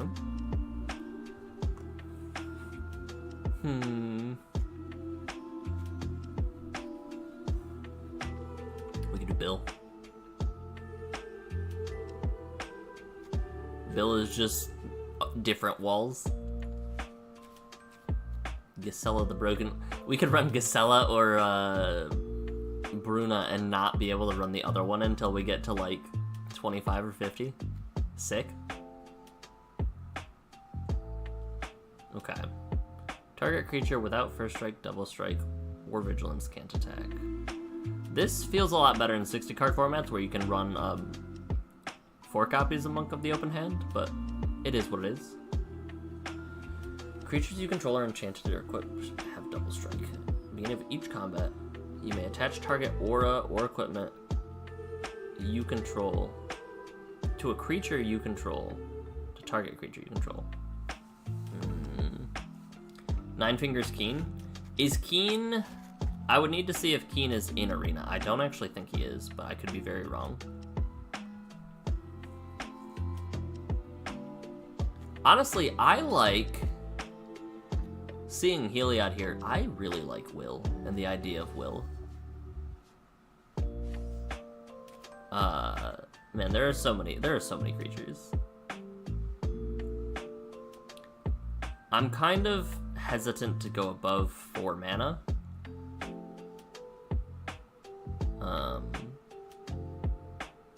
Simply because 5 mana is a lot when you have all commons. Just a lot. We could flash in Gandalf the White. Was Battle for Baldur's Gate on Arena? Yes, with an asterisk. They did a weird thing where not all of the Commander product from Baldur's Gate made it, I believe. And some of them were very different. So, like, this Lulu is from the Baldur's Gate variant of Arena. Which there was a Lulu, or a card similar to this, a card actually with the exact same art, but it was not a 6-sided card. We'll apply styles. Yeah. Alright. And so, like... Elesh Norn. We could just do white weenies. That's another option. We could try to make our commander I don't know. What would it be realistically by the time we cast this? By the time we get to 6 mana and mono white, We can make it a 3-3, guys. Oh, we're in the blues now. Urza. Whenever you discard one or more artifact cards, make a power stone. That could be fun. Brawl, if we wanted to make literally everybody hate us. Yeah, Keen was rare in the base set, and we will, we'll see when we get to multicolored spells what all ends up there.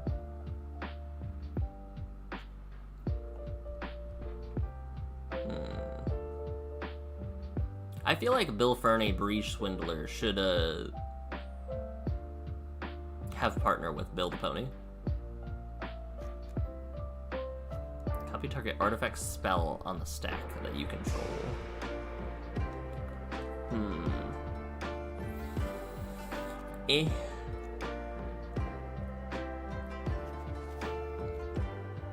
Rona seems sick. I debated actually building around Rona in one way or the other. You're still mad Shrine's not a creature type? It's like food, actually. I thought that food was a creature type, and that's actually where I learned that some things aren't that way. Let's actually drop a question mark and add a space and see if that fixes. Because it's a little off. It's a little off and I don't like it. Hold.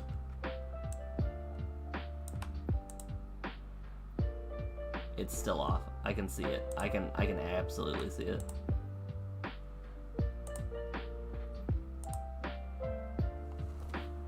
Oh no, it's not. It's just I see a little bit of the store icon. I see just a little bit of the store icon popping out. That's what it is. It makes sense from the way Magic is designed perspective. What does this specialized do? Can't be blocked as long as it's attacking alone.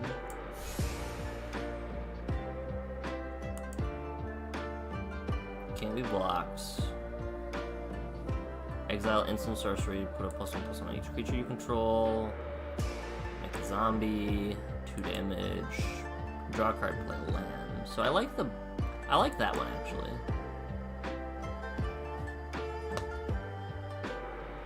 The Shrines and Nameless are the only creature with no actual creature type. I'm not surprised.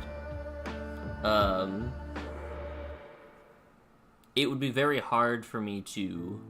well, hold on.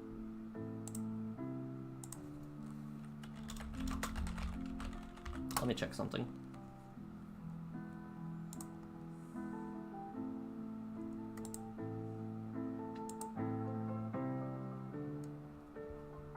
You are almost correct.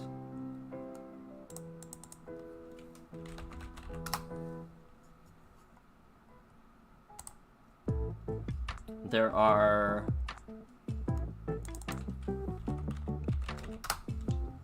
3 other creatures that are not a creature type. Morph, a mysterious creature, and Cloak, or and Manifest. It is very strange, but it is done in a way that makes the game function, actually, in terms of the rules. Because, like, it what are you gonna call something that you don't know the nature of? Or specifically, like, I don't know, the Shrines being creatures is what's weird to me, but I feel like if the Shrines were not creatures, it would be severely unbalanced. Big confusion is that they're similar to the gods in the fact that they're legendary enchantment creatures. No way of knowing without a ruling that god is an enchantment type or creature type.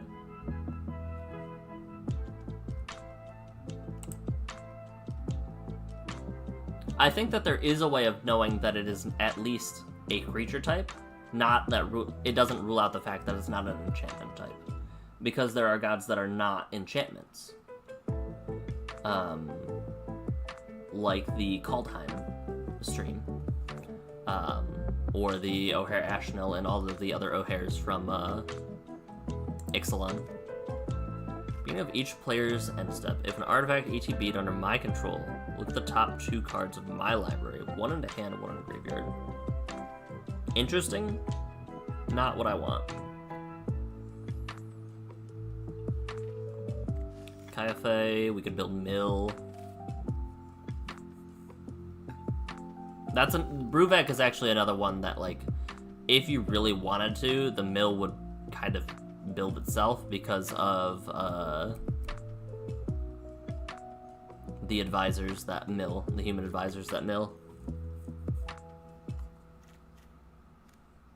Cosima. They existed post Theros, though. True. So did Go Shintai, though. And the other creature shrines. Like, the other creature shrines all existed post Theros. Yeah. And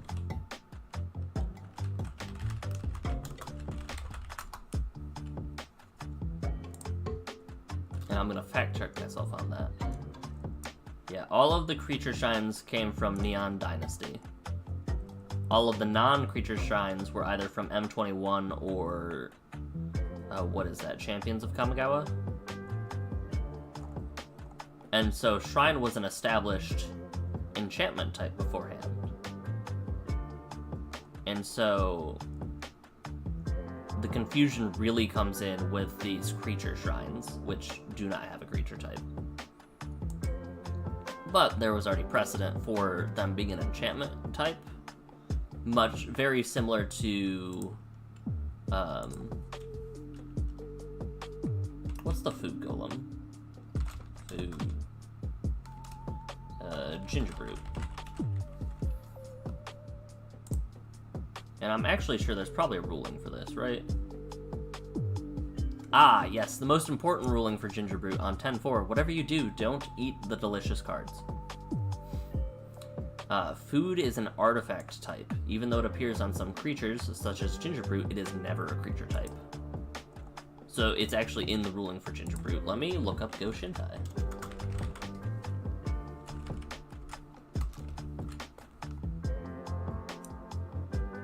Go Shintai of Life's Origin. Let me look up a different Go Shintai. Go Shintai of Ancient Wars. I do believe that it's probably actually a major blunder that... Oh, let me double check.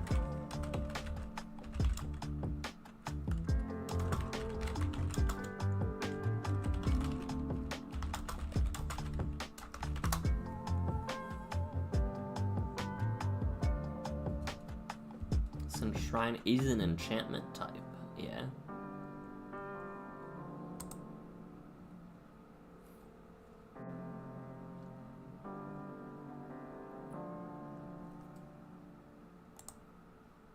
Yeah, I think that there should be a ruling made on the Go Shintai's actual Oracle text that is like, hey, these are not a creature type. Because it is only relevant for the Go Shintai.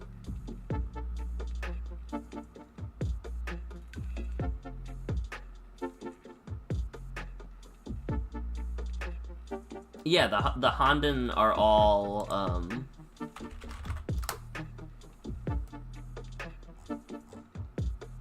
where was I? Hold on. Go back. Plus Shrine. There's the Hondens, and then the Sanctums. The Honden were from the original set where Shrines were printed, and then the Sanctums, like Sanctum of Calm Waters, Fruitful Harvest, Stonefang, Sanctum of All, which is actually the Shrine Doubler. Those are all the enchantment versions that are not creatures. We could plot things. That'd be kind of fun. Hercule's not bad. How do you win in blue? How are you supposed to win? I actually don't know.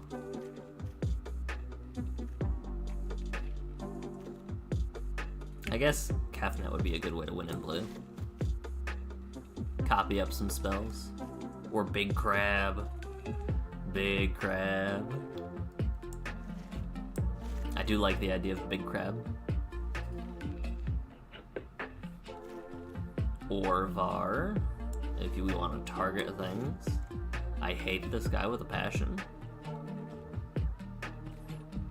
Tecathol, Thassa. Thassa's not bad, but I don't know how many flicker targets there are. Sack Crack him, make it 8/8.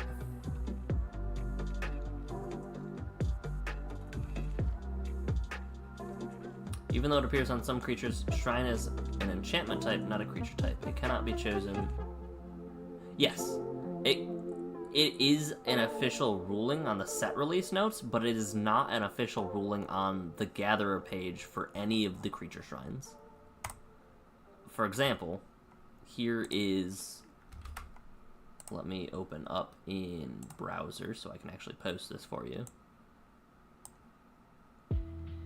Here is the ruling for one of the shrines. And there is no Gatherer text below it. So you would need to go into like the set release information in order to actually let me replace this music. Yeah, there we go. You would need to find that specific set release information to actually do it. Figure it out. That's the word. Jin-Gitaxias is cool. Built-in protection. I feel like having 7 or more cards in hand would be rough, though. But we could consider it. Saruman, Ixidor. Is there actually any... I guess there's now uses for Ixidor because of Morph, but...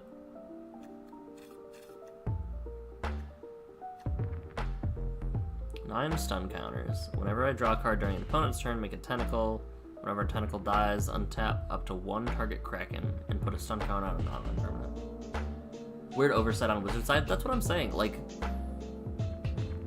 if it's in the set, if it's in for like Ginger Brew specifically, that it mentions that food golems are not food creature types. It should at least mention the same thing with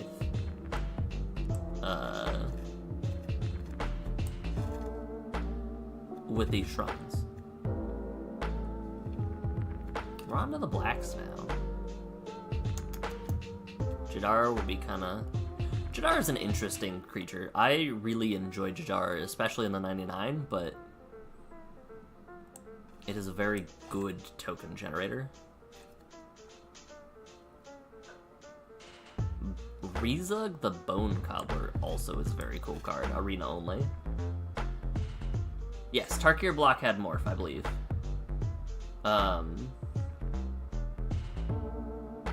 I've seen fun stuff with Jotzi, and by fun stuff I mean someone cast all of the extra turns. We've got Tiny Bones, who is delightful. I could try to make something out of Tiny Bones potentially. I could consider that. Velky's very cool. Don't know if we would. I don't know if I would want to build Velky. On to Braids is a very strong and cool commander.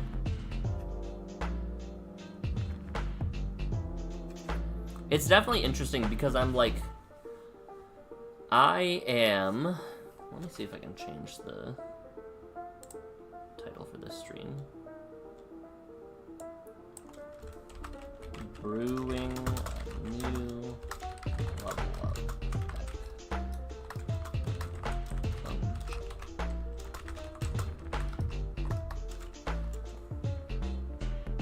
Let's see if we can update that title. Cool.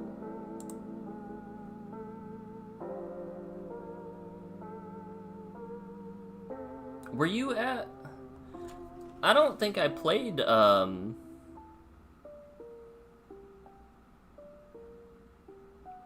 No, I actually played against a Jadzi as the commander with, over at Next Level Espresso in Mount Pleasant.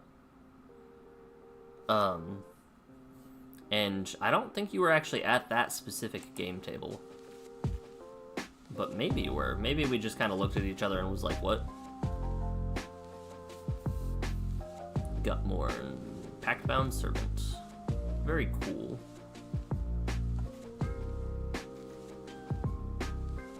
Exile a creature from an opponent's graveyard that was put there this turn. Create X treasures. Lord Skitter. Way to make rats and exile things. Sorin. What else we got? We got Veto that could do some fun stuff. It's really, I feel like the 3 and 4 drop Coffee Shop and Elma. Maybe it was an Elma instead of Mount Pleasant, but it was one of the 2s. It's a like a coffee bar, card shop, something.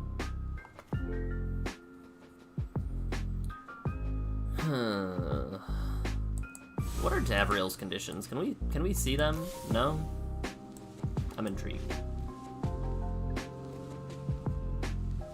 Erebos does not seem to be my game plan specifically.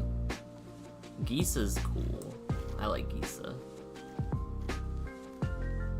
Yeah, it is very strange that the Go Shintais do not have a ruling talking about their creature type. Also, that art is immaculate. That art is very cool.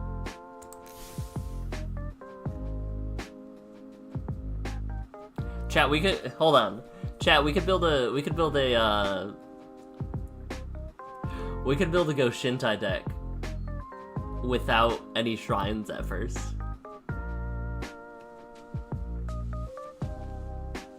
That would be very, very funny to me. And have it just be like part of the enchantment cycle, I guess, and make it like that. Ganti's cool. What else we got?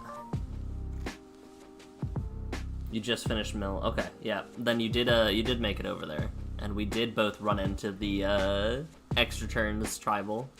Extra turns kindred. Each player discards a card. Meh. Shieldred's just very strong. I don't know if I want to brew Shieldred specifically. I don't feel like I could think of any cool game plans. Yawgmoth is cool. Drivnod. If a creature dying triggers, the ability triggers again. Drivnod's sick, actually. Yes, Go Shintai is 100% on Arena.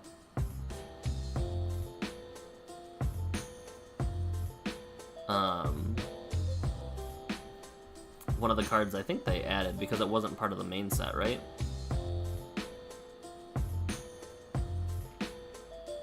Massacre Girl, Saison, Perverter of Truth. Sick. We could brew Conrad. Conrad's fun. Let's keep looking.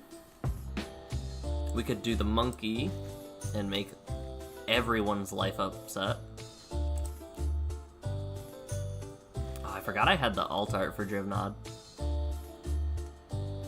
I think there was a Dismember in OTJ and it had Drivnod art, or there was a Dismember printed somewhere recently that had Drivnod in the art. Maybe discard one more artifacts, add double red. Whenever it's dealt damage, exile that many cards, choose one of them, and you can play that card. Sanctum of All? Sanctum of All is...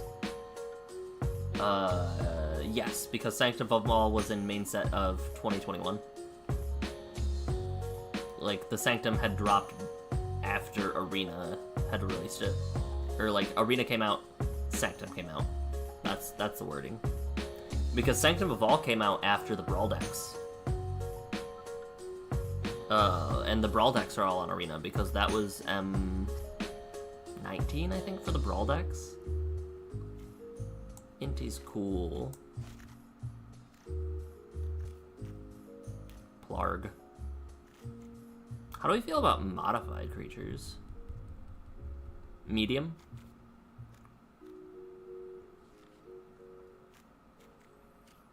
Let's see.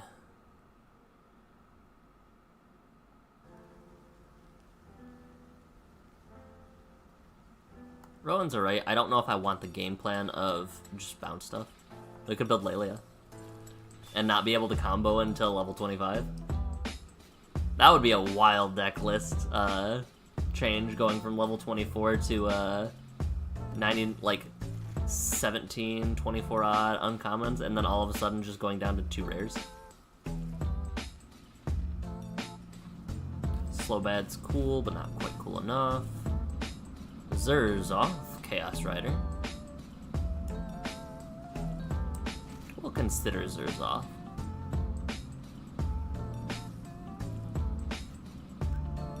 The power of random is truly incredible. Atsushi's interesting, because I never actually thought of it this way, but Atsushi pays for himself when he dies.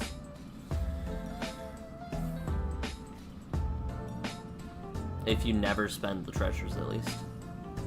Also, Emodane, the Pyro Hammer, I've been convinced that this is a really cool commander, actually. Whenever an instant or sorcery that deals damage to only a single creature deals damage to that creature, Emodane deals that much damage to each opponent. Very cool. Erkenbrand. Human. If we were to do a humans focus, I wouldn't want it to be mono red. Delina cares about ETB effects, so we'll consider it. Actually, I like Jaxus more than Delina. Jaxus is cool.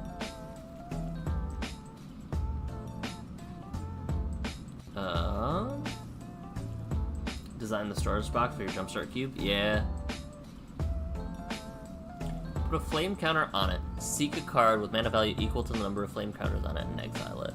When it dies, put them all into your hand. At the beginning of my next end step, discard them. Interesting.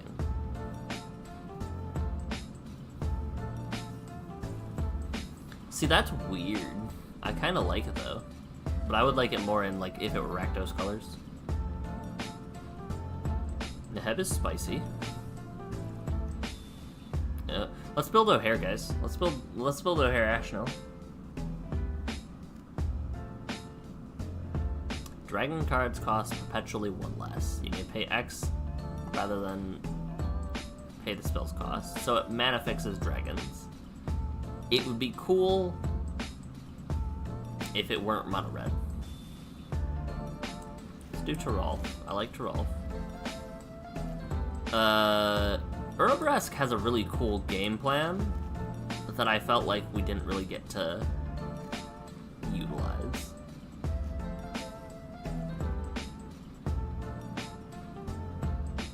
We could do Zada Pump, although that's very similar to O'Hare in my opinion. A nice oak chest. I could see it. That'd be pretty spicy.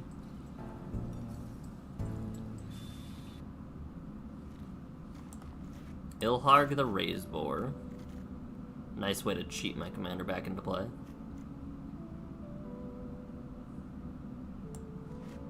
Perforos for a very similar effect. Cerkera. Tybalt. Good Tybalt, actually. Urobresk Heretic Praetor. Urobresk the Hidden, Zalto Fire Giant. Eamir. We talked about Calamity already. Chandra's fine. If I were to build Atali, I would just want to build Crime anyway, so we'll skip over Atali, we'll skip over Muxus. never mind. This crime's pretty cool. And we're into greens, so we can now consider the green cards. I actually want to get rid of all of the mountains. All of the lands. Specialize. What do you do? When it specializes, destroy a thing. When it specializes, destroy a thing, buff. Destroy a thing. Scry, destroy a thing. Okay. But you can only specialize once is the issue.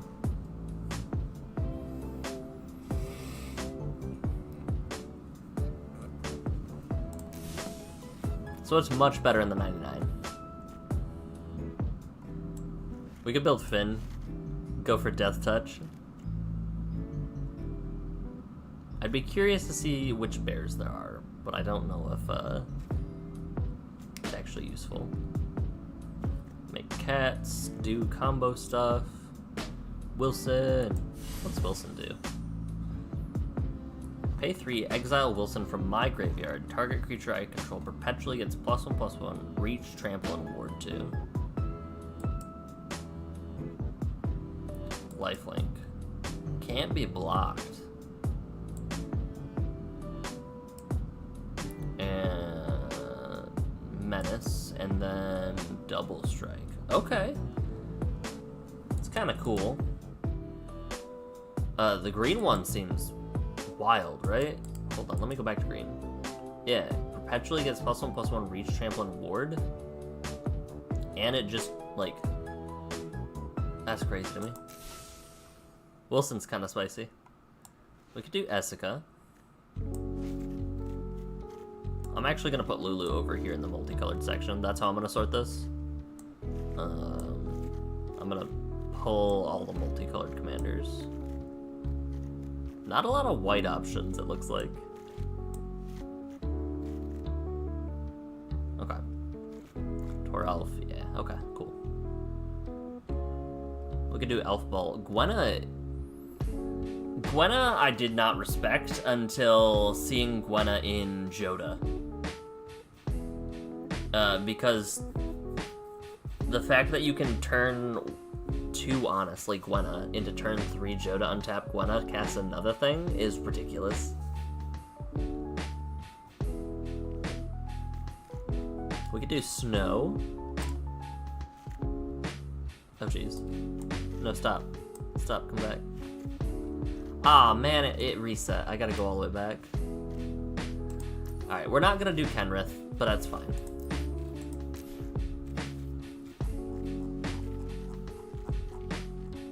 Come on. I scrolled through so many things. Hold on. We can do this faster.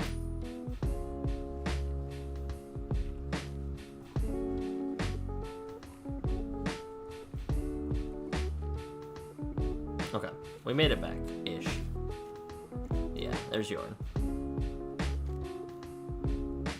Kodama's a very fun commander, too. I do like my Kodama deck.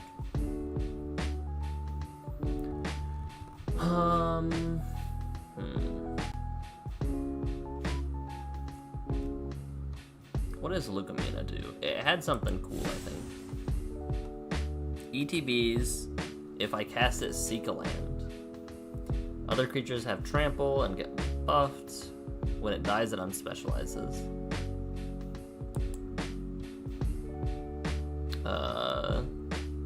Flying lifelink. Tap a thing. Doesn't untap during its controller's untap step. Must be blocked if it... That's cool. Wolf form.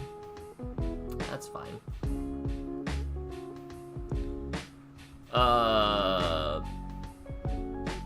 I honestly do like the game plan of specialize into attack, make 4 power on board that you don't have to swing with. That's kind of neat. Not cool enough to me to make it, but... I feel like if Pelucranos Engine of Ruin just became... like, giving it... Making a Phyrexian Hydra with Reach and making one with Lifelink is way worse than Wormcoil Engine. Big Dumbs. Whenever one of our lands are put in your graveyard from anywhere, gain 2 life. If there are 4 more cards in your graveyard and you both own and control this and the other land, transform them.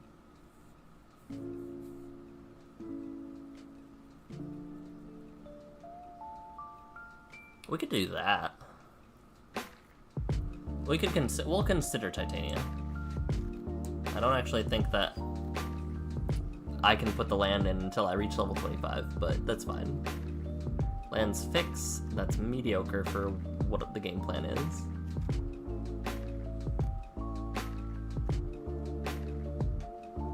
I like the idea of Garrick Unleashed as a commander. Just getting whatever my biggest beater is. That would, I feel like when you reached some good uncommons or rares, that would actually make it way better. Maybe with some proliferate game plan. But yeah, there's Go Shintai. Of Life's Origin. Return target enchantment from graveyard to the battlefield. We'll consider it. It'd be very funny if we built it and couldn't run any shrines at first. We'll consider it.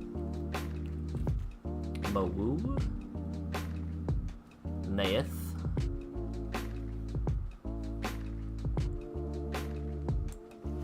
Naeth's kind of neat. What about this guy? This guy's specialized, right? No. Hexproof if it hasn't dealt damage yet. Sack of food, draft a card, add blue. Huh.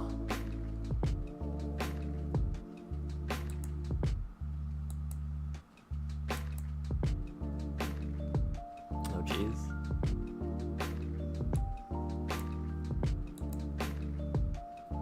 That's kind of cool.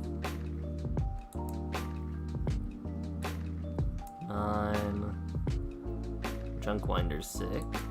10, 11.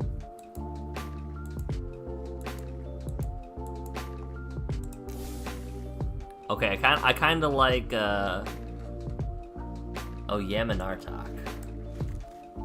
Oh, Yamanartok's a really cool commander on Arena, I feel like. Radagast the brown. I didn't realize that it has to not share a creature type with something you control. So very good in, like, Volo, but less good in other formats.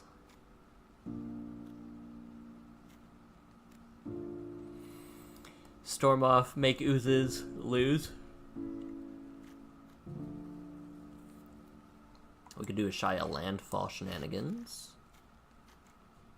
Ishkana. Oh, Ashaya actually belongs over here. When it ETBs, if you have Delirium, make 3 spiders.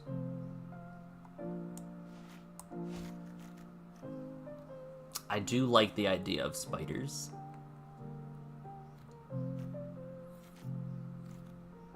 Nissa Who Shakes the World is cool. We could consider that if we wanted to proliferate shenanigans. Let's see here. Yadora Gravegardener, I didn't realize that this was actually in the set, is very cool. A very, very cool commander. What else we got? Yeah. I like this art a lot more, actually. Whenever another non-token creature dies, I can bring it back as a land. Considered. Don't know what actually would be good for it, but considered. Gargos, Vicious Watcher, Quick Beam, me. Serakin Goreclaw's cool. I'm definitely also eyeing commanders specifically that are planeswalkers, because this isn't something that I can do necessarily in paper.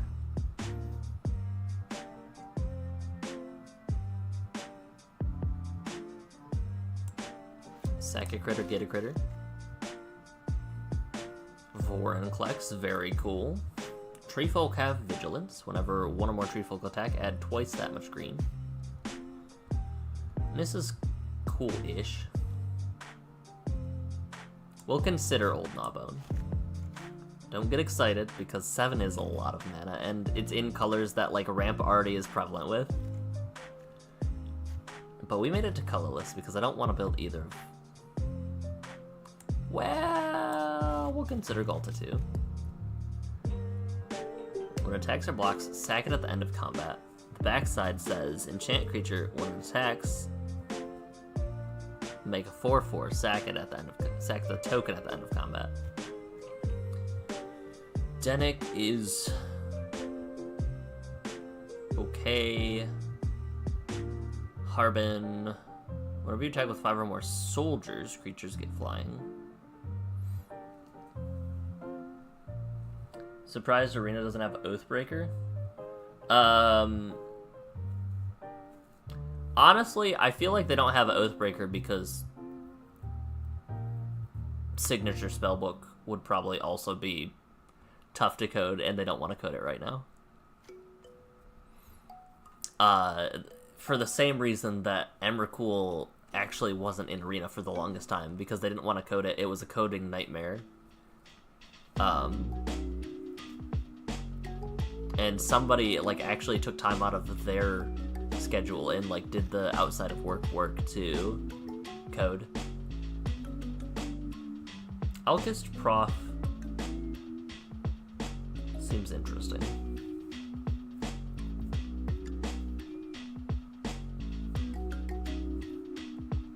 Maybe go for, like, an Artifact Matters theme. How do I care about that? That's a really bad alt. Dig 10, put 3 into hand. That's a really bad alt. Artifacts, instants, and sorceries cost 1 more for opponents. Errant and Yada. Flash or flying for free. Well, not free, but yeah.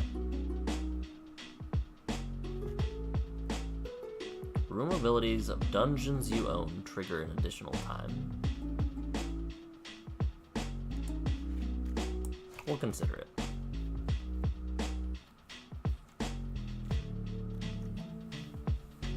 Hers is cool, couldn't run the flips until 25.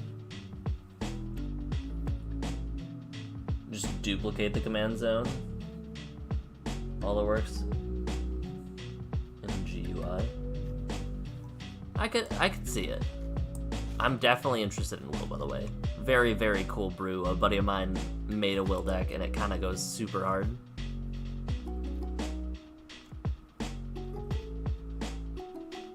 Gem Lightfoot.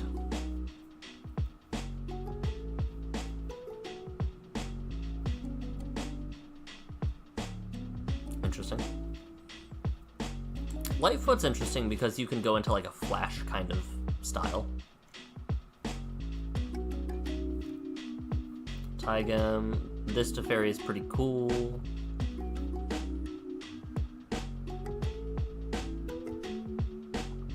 We'll consider Teferi. It's weird that Azorius has ramp. That Teferi is a menace. We'll avoid that for now. Yorion Flicker things. Azor the Lawbringer.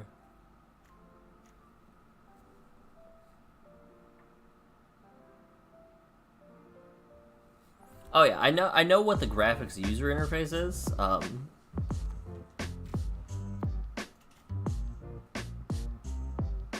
Or I know of it at least.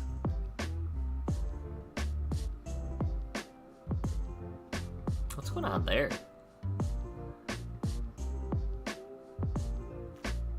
Okay. We could go like little weenies, sacrifice matters. We'll consider that as an option. Spells you cast that target a creature cost 2 less to cast. We do like that. Sack your creature, put a +1 on each creature? Yeah. He just looks so cool though.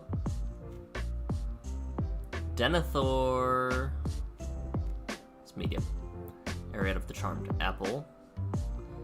Each creature that's enchanted by an aura you control can't attack you or planeswalkers you control. At the beginning of each and my end step, each opponent loses X life, and I gain X life for X is the number of auras I control. I could see a brew. I could see a cool brew from that.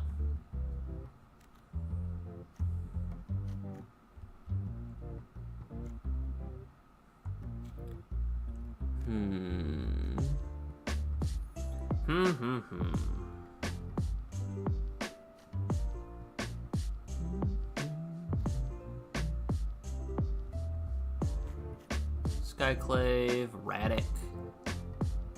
I remember there was one game that I had played on Arena in Brawl where I rolled in with like mono white. It was a mono white Winnie's deck, and my opponent was Radic Talzealet, and I'm like, well, we just lose. This is fine. Hexproof from white, hexproof from black. Rada Drabek of Urborg. Other zombies have vigilance. Whenever another legendary creature dies, make a token that's a copy of it. Vigilance ward 3/3. So we could do Rada Drabek and not have any legends to begin with. That's funny. Rhea Ivor was pretty good from what I remember, right? Battle Cry. Each other attacking creature gets +1/+0. Beginning of combat on your turn. The next time target creature would deal combat damage to one or more players this combat. Prevent that damage. I just realized that is some very strange wording. The next time target creature would deal one or more damage to, or would deal combat damage to one or more players, prevent that damage. How would they deal more than... How would they deal damage to... How would they deal specifically combat damage to more than one player this combat?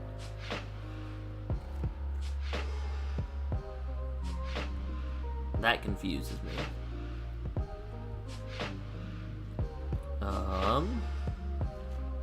Swarm's fine. Karlov is very go-to. Very, very generic, but we could consider it. Fanatic of Aklazats. Whenever you sack another permanent, you gain 2 life if it's the first time. If it's the second time, each opponent loses 2 life. If it's the third time, make a 4/3.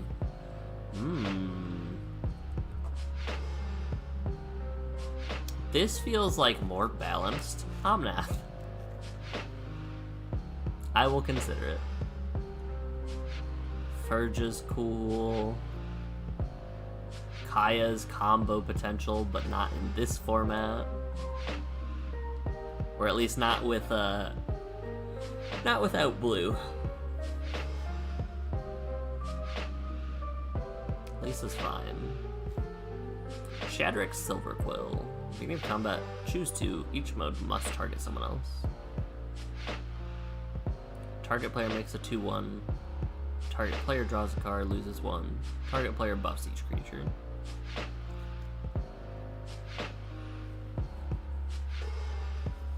When ETBs destroy non-token, non-land permanent opponent controls, discard a card, conjure a duplicate of that permanent into your hand. Huh. Yeah, I was unaware of that veto reprint too, honestly. I didn't realize that that was in Ixalan. I'm gonna be brutally honest. This Kaya is very good, by the way. Maybe not as a commander, but very good. Cradle of Baldur's Gate. Whenever you attack, target creature cannot be blocked this turn. We can build some fun stuff in Dimir, actually. Becomes a copy of a creature card exiled with it. Put a number of +1/+1 counters on it equal to the number of creature cards exiled with it. Okay, it's fine. Obira, Fairy, Kindred, Venzer, Proliferate.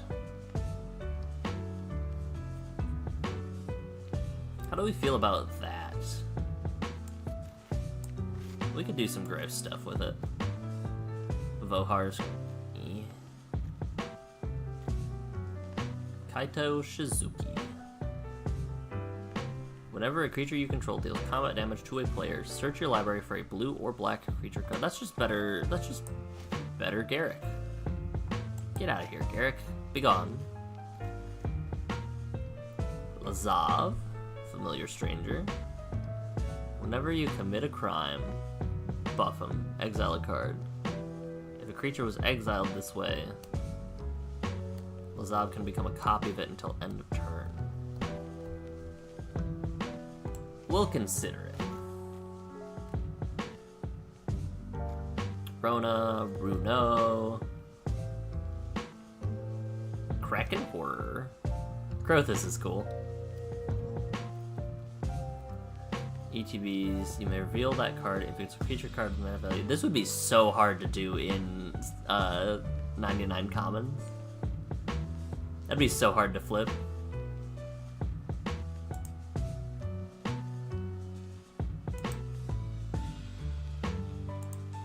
Let's see. Atris is neat. Urtai is okay. We could do a Trot of the Silencer. Connect 3 times. John Irenicus, the Exile. Draw a card if my library has more cards than an opponent's, otherwise each opponent mills 5.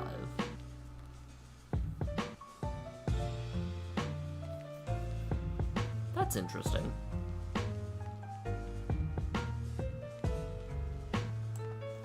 Like, I'm pretty sure this John Irenicus is different from the one that we actually got.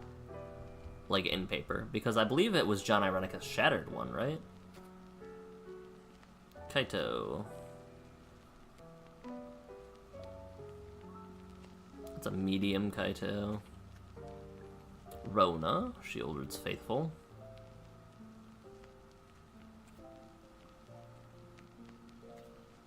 Rusko, who I will not build just because I do not like Rusko. Sharky. Activated abilities of lands your opponent's control can't be activated unless they're mana abilities. Talion, the Kindly Lord. Considered. Hidetsugu and Kairi, considered. Kotose.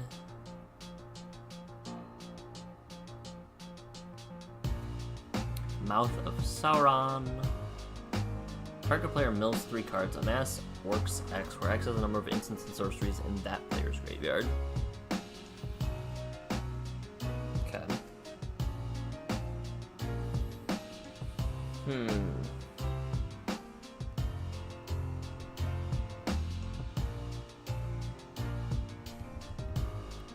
It's weird to me, by the way, that there is, in the same set, Descend 8, which is activate only if there are 8 or more permanents in your graveyard, but also descending as a mechanic where stuff was put into your graveyard. That to me is very unintuitive as well. Speaking of unintuitive things Magic's done. Flash. Return an unblocked attacking rogue to its owner's hand. Put Zareth-san, the Trickster. Zareth-san.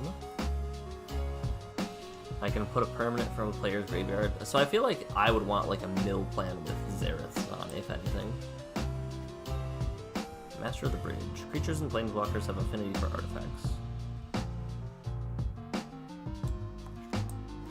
Pump out artifacts. Belor is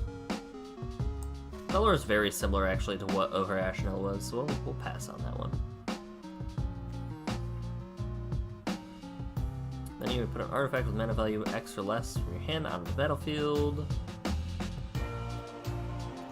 Joyra was cool last time we did it. Like, a buddy of mine built a Joyra deck and kind of went silly. Baral and Karizev. What a strange team up. Alright, we're getting into some crazy stuff here. I'm kind of moving away from most of the Izzet stuff. But that's kind of cool. I feel like if I wanted that, I would build Brutaclad, though. Which we'll get to. Royal Scions. Not what I would like.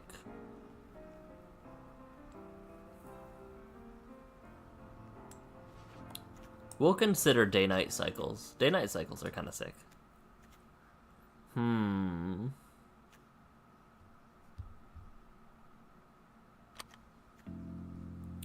Galazeth Prismari. Historic Gobur.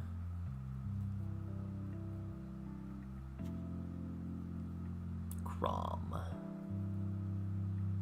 Whenever you cast your second spell each turn, buff Crom and draw a card. I really enjoyed this in my pre-release, but I actually don't know if I would want to build around it. Gandalf the Grey. I enjoy Gandalf the Grey. Lozan, Dragon's Legacy. Whenever you cast an adventure or dragon, deals damage equal to that spell's mana value to any target that isn't a commander. Strange. Sorceries have flash, and I can copy spells. Beginning of combat on my turn, make a 2/1, choose a token, each other token becomes a copy of that token. We'll consider Broodclad. We'll consider Niv just because I really enjoy Niv into Niv combo. And then Ovika is a very cool commander. Sacrifice Matters. Muhur. Rokai. What more counters would be put on an army, goblin, or orc? Instead, that many +1. Outlaw Z2B. Zoyawa. Florian.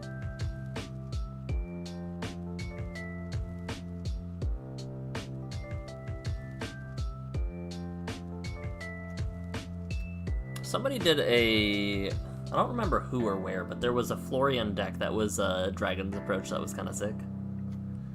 We will consider Laughing Jasper, because Laughing Jasper is a very fun crime card that steals things.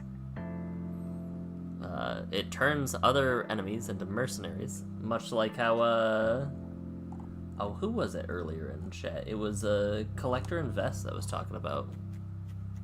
Or it was Neogen that was talking about it, maybe. Let's see.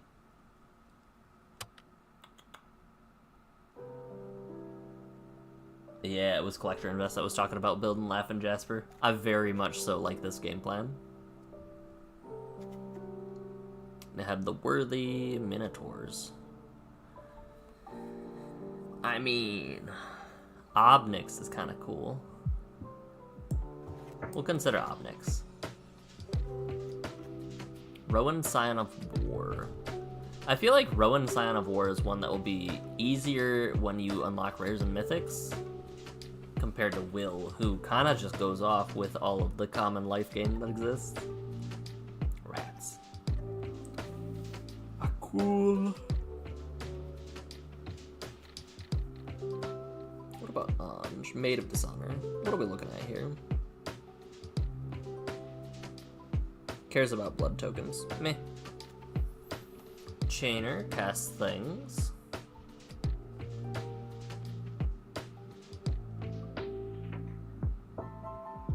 Hold on, I just realized Chainer gives himself haste, doesn't he? Whenever a non-token creature enters the battlefield under my control, if I didn't cast it from your hand, it gains haste till end of turn. Or till my next turn. I didn't realize that. That was you?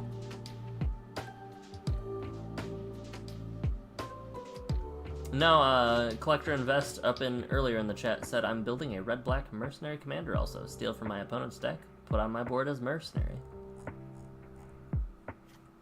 So are you also building Laughing Jasper, Flint?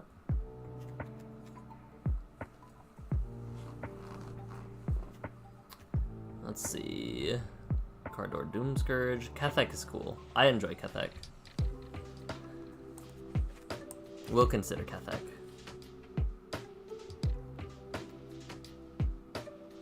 Oh, you were talking about Florian. No, I maybe it wasn't Florian, but there was a Rakdos commander that I had seen on a YouTube video that did a very similar thing to Florian. The issue with Florian specifically is that it doesn't snowball. Prosper.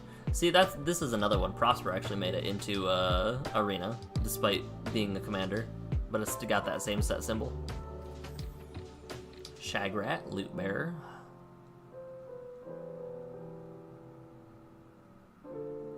Oh, that's kind of cool, actually. Hold on. Shagrat Loot Bearer can steal equipment from your opponents. I didn't realize that. Huh. We got Judith. Instants and sorceries. You can give your burn spells Death Touch Lifelink. You can give your burn spells Death Touch Lifelink. We'll consider it. Mishra's cool. A little slow for my tastes.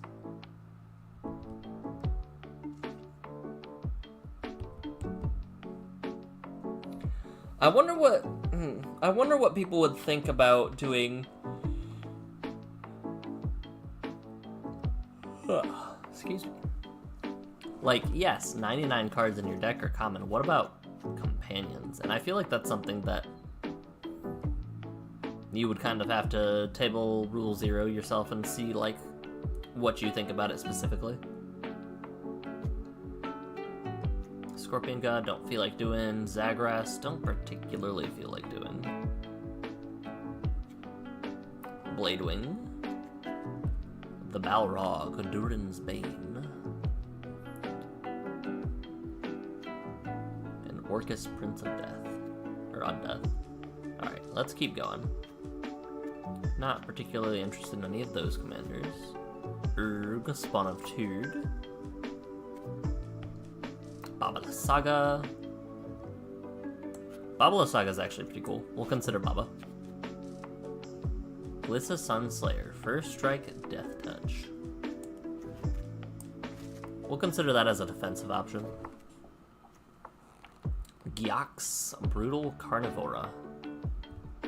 Beginning of your end step, put an oil counter on one target creature. Whenever a non-token creature with one or more oil counters on it die, conjure X duplicates of it into exile, where X is the number of oil counters on it. They perpetually get +X +X.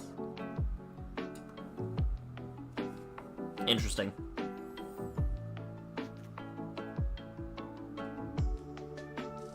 Accelerate into Dragon's Approach and tutor out World Gorger.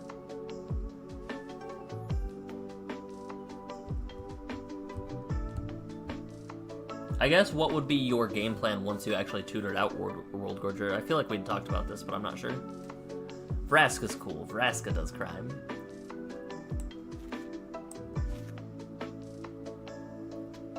What does Kaga do? Whenever it attacks, it gets Death Touch Mildew. You may play land or cast a spell that was put from my graveyard this turn. Beginning of each combat, if it's untapped, any opponent may sacrifice a non-token creature. If they do, tap Zava, seek a land, put it into play.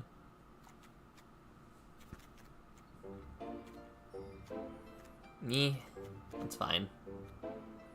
Manwillow, Pelucranos, Tyvar the Bellicose, Umori the Collector.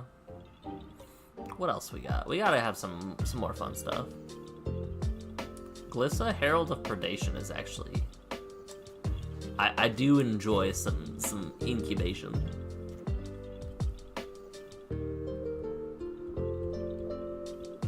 Garrick, Cursed Huntsman would actually be very good, easy to flip. I could see it. Izoni, Shilab, Yargulin Multani. Yargulin Multani, I feel like would be a lot easier to deal with in... Well, hold on. It could be difficult.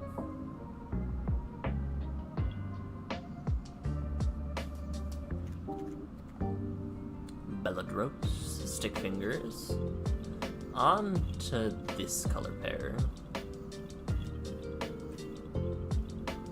Domain is fine, less fine when you're in 2-color. Grumgully's cool, Jolene is cool. I forget we get to throw rocks with Roxanne. Alright, we could go hyper defensive Clothis route. Maria, tap. Maria's cool. Svella, Ice Shaper. Svella's just neat. I like him. Him? We'll say him. Rada, Halana, and Alina is just very, very, very strong for all those people looking to build a Pride Commander. Raga Draga.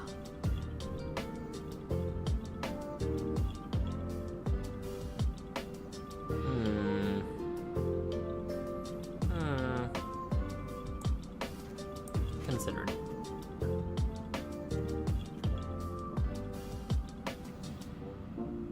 Minsk and Boo.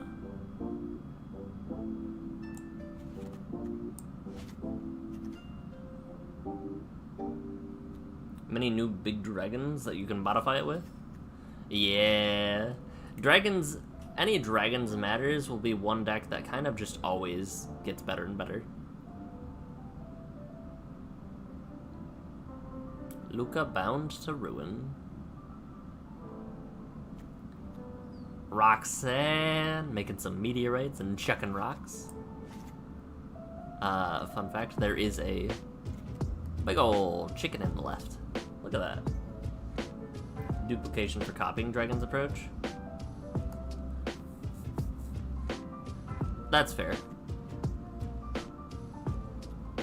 Samut is 3 color in Naya. Threkus the Butcher is pretty cool for dragons. Zilortha, King of Monsters. Lethal damage is determined by power of my creatures rather than toughness. I'm considering it just because it's Gojira. Which we actually do have, by the way, an art for Zilortha now.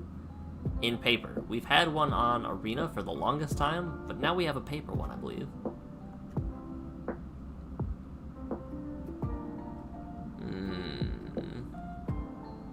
We can make plants big dumb. Ash Party Crasher. Bear the Jorkadine. Cole. What are we looking for?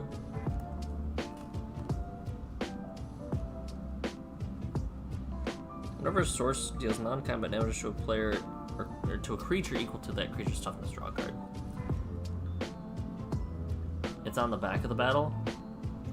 Is it that specific one? I thought we actually got a. Let me check.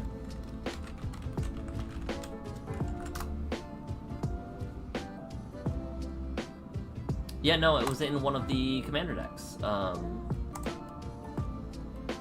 Commander Masters printed Zilortha, Strength Incarnate. It's not just on the back of Invasion of Ikoria.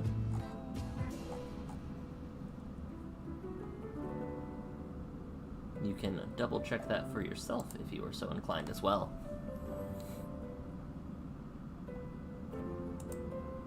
Feather's a very, very strong commander.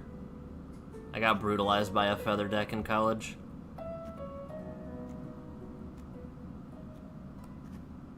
Odric. Create X blood tokens. It's fine. Caleb and Krug. Rem Careless. If a spell would deal damage to you or permanent control, prevent that damage. If a spell would deal damage to an opponent or a permanent they control, that much +1. Yeah, it was years in the making, but it does in fact have one.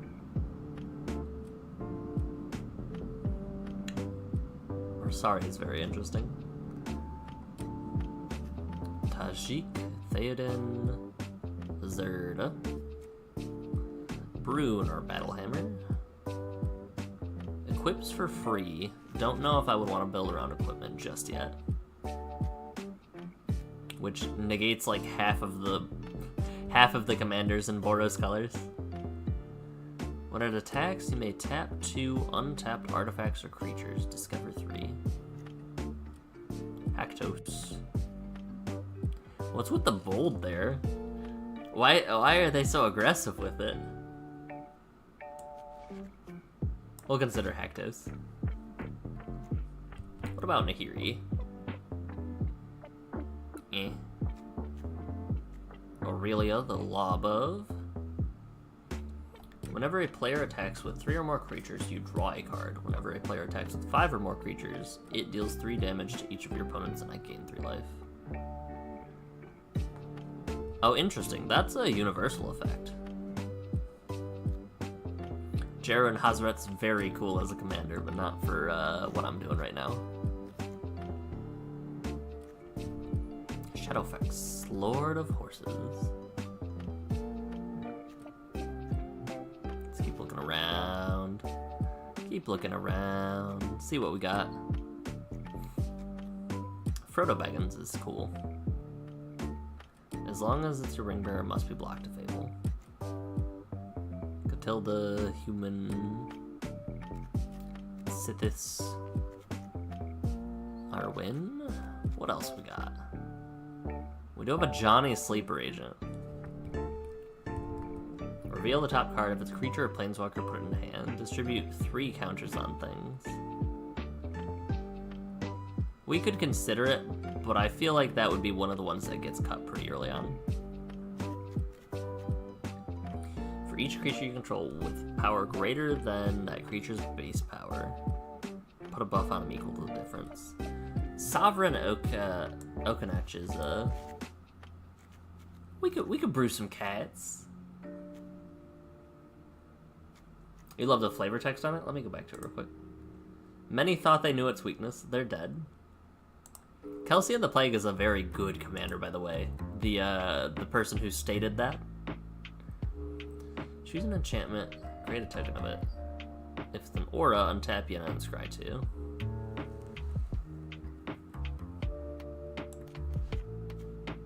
Yenna could have some cool stuff. We could consider Yenna. We have so many cards. We have so many cards. I think that this will be a running list. Potential level ups. I know that that's not how you word level ups. It's fine. Adrist Steward. Cats.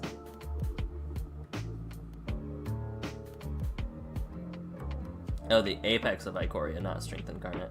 I'm sure if I scroll down enough, it would be on the back of that, right? No.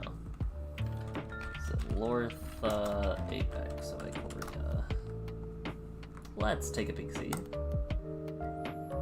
Phyrexia's largest Goliath stormed Ikoria, ready to challenge the world's great monsters. Zilortha was unimpressed.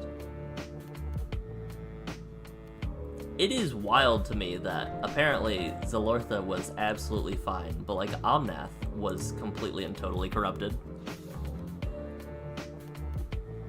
Man, we are making it so far through and we haven't even gotten the commanders from the upcoming set. Which, let me actually double check when. When is MH3 on Arena? June 11th. So it'll actually be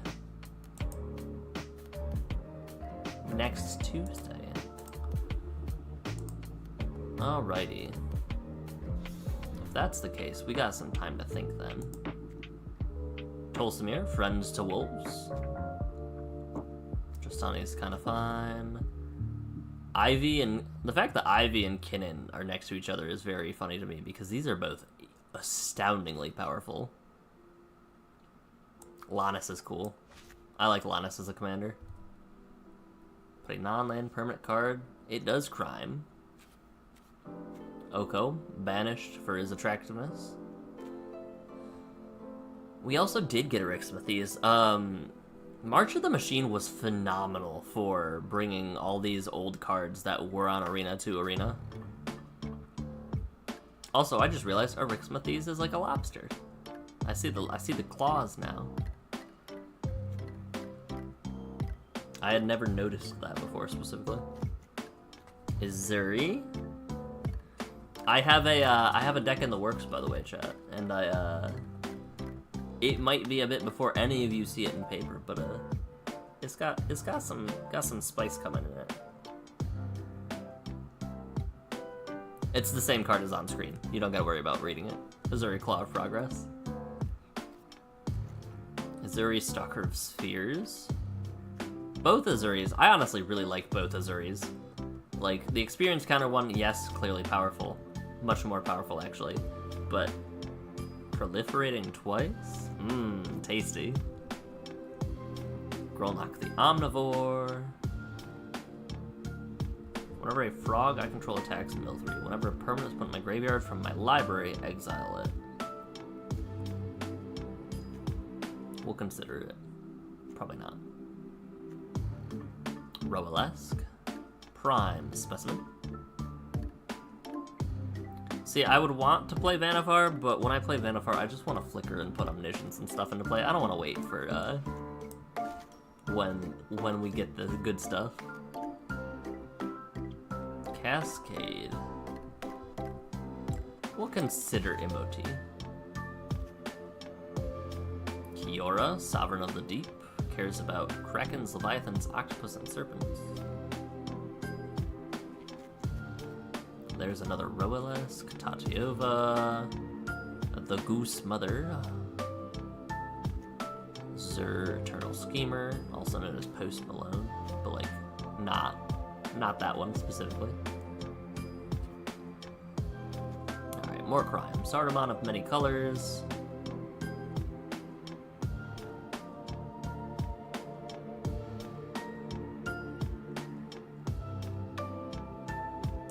We could consider Saruman. I feel like there's just enough protection for a 6-mana spell to cast Saruman. Nicol Bolas is so expensive mana-wise. The restrictions on it are so wild.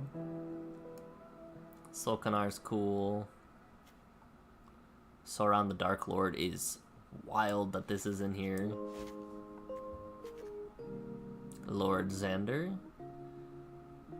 When it attacks, mills half the library rounded down. We could consider Xander. Xander could have some fun implications. The Boulder. Mr. Orfeo the Boulder. Dragon's Lash. Corvold is just Corvold things. We'll pass on Corvold. We could rock Gem here potentially. Mazzy. Whenever an enchanted creature attacks one of your opponents, gets +2/+0 and trample. Whenever an aura is put into a graveyard from exile, from battlefield, exile it till end of turn. You may cast that card. Rith, Zakama, Rocco, Gorion. What about Shauna? What did Shauna do? You may pay X life if you draw X cards. Can't be the greater than the amount of life you gain. Meh. Whenever you seek one or more cards, make a golem. Cool, but not for what I'm doing. I feel like the amount of seek cards that are at common are low. We can do Chulane.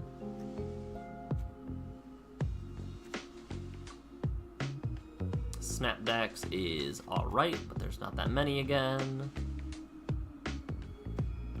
Definitely not a lot of modal commons. Borby and Fibblethip.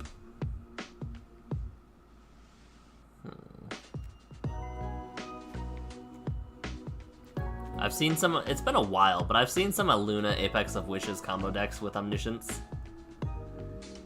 It's just all instants and sorceries that make creatures and stuff, and then Omniscience. So that you mutate, get Omniscience for free, you have a whole bunch of draw spells, and then you just profit. It's kind of neat. I enjoyed the game plan. I can play an additional land. Creatures and non-basics need to be tapped. Whenever it attacks, sack your creature or land, then draw one. Nethroid's fine. You could probably build a combo deck with Nethroid if you wanted to. I'm interested to see what X spells Hinata has access to. Too bad I can't get the Ghidorah skin for it. My friend. My friend. already on top of it. I'm just gonna favorite that, by the way, so that it shows first. Boom. Easy. We could do Kaikar bird stuff.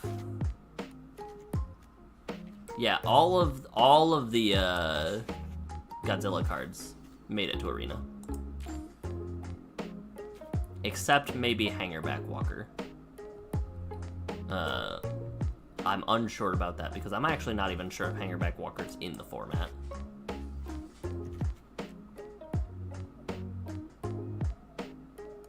We could do Narset things and just lose because of it. Atraxa things. I feel like it'd be very hard to lose with a 7/7 flying lifelinker. We could do Golos, find some bad spells, rip them off the top. Omnath, Locust Fall, Niv Supreme. What else? Tiamat for Sliver, which would just be Cascade shenanigans. Foil Ghidorahs of Crash big time? Let's see.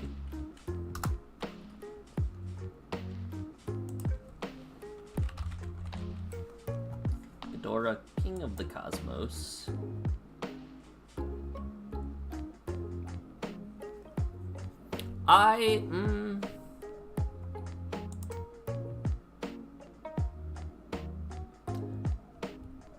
Honestly, did you see what they were at, like, in September of 23?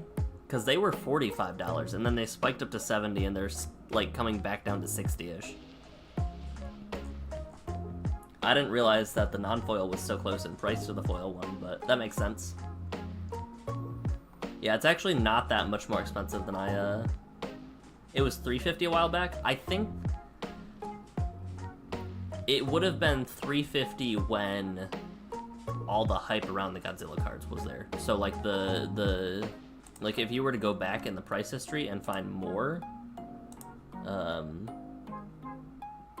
because I picked up my Ghidorah for around 70 or something like that when I was still in, it would have been like 2021. Which one was Ikoria?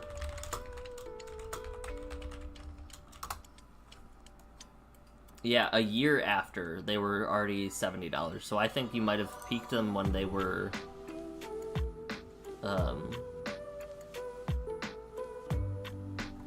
at their highest, literally. Because they actually didn't jump to above 70. I think they stabilized right around that for good.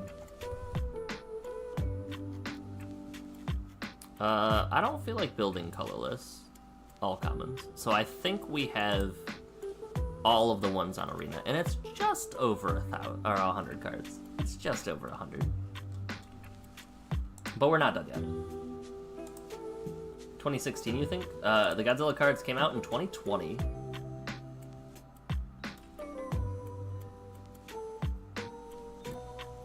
And this just goes to show that we have an entire generation of people whose time and sense of time passing has been thoroughly messed up by 2020.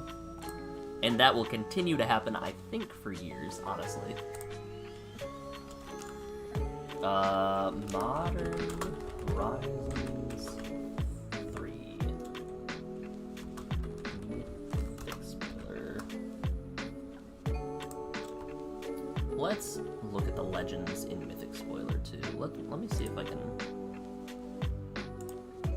Let me see if I can make some magic happen.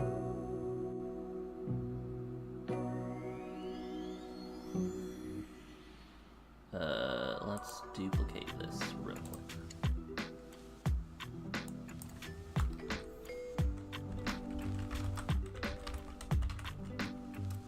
You just graduated yesterday, 3 years ago. It really is what it feels like. And maybe, honestly, the passage of time is fine. Like, I'm honestly wondering if it just is. It's just, like, a nature of something that we did not realize, I guess you could say.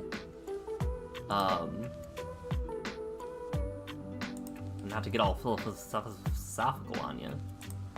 Let's do browser source and cat mythic spoiler. Spoiler.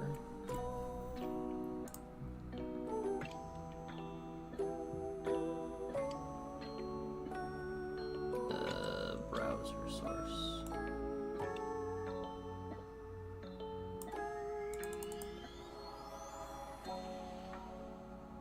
Oh, that's weird. I don't like that. We're gonna remove that. In the moment, the day feels grueling along, but then Friday hits like a Mack truck doing 100. Yeah, that's... I think that, like, it almost is just human nature that happens. Window capture. Browser. Cat source. Now that we've added the browser, we can do this. Alright, we're getting there. We're getting there.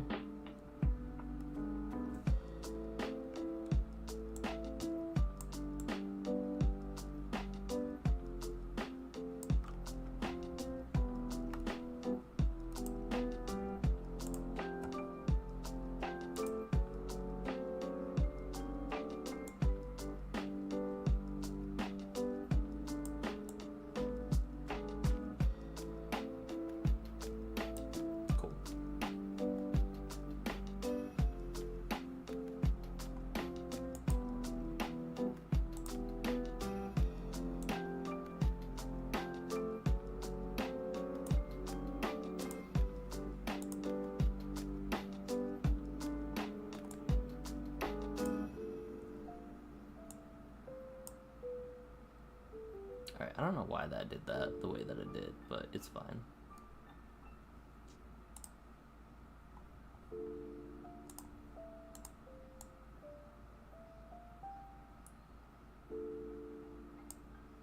Alright, we got there eventually. Let's look at the legends. So all of these cards that are the set symbol of Modern Horizons 3 are gonna be on Arena. And let me just double check that. Modern Horizons 3 on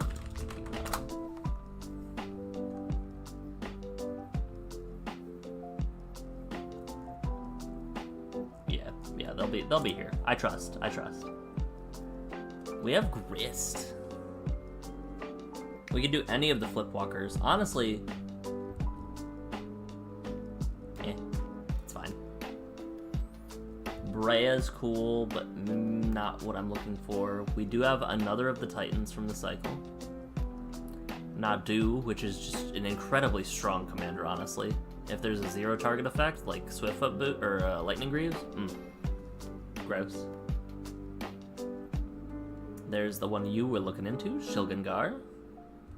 Return each creature from graveyard to the battlefield with a finality counter on it. Very interesting Angels Matters. We could do 6. 6 does not seem bad. Is it really just 6, the Necrobloom, and Nadu that I'm interested in on Level Up? It might be. It very well could be. Alright, if that's the case, we really don't gotta worry about that. So, that's fine.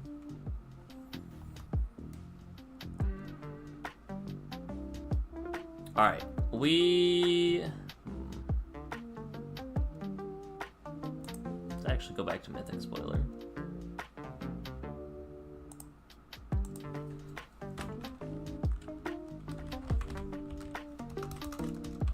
Roulette wheel. Wheel of names. Let's do this. White, blue, black, red, green.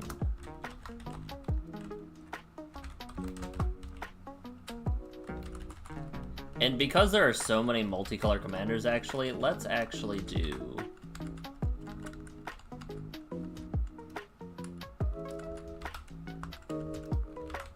Oh, jeez. Oh, jeez, it's all bad. It's all bad. Don't look. Enter multicolor. Let's do it like that. Which you should see what I see. Yes, you do. Correct. Okay. This is what it'll be. It'll determine what we start picking our commanders to be.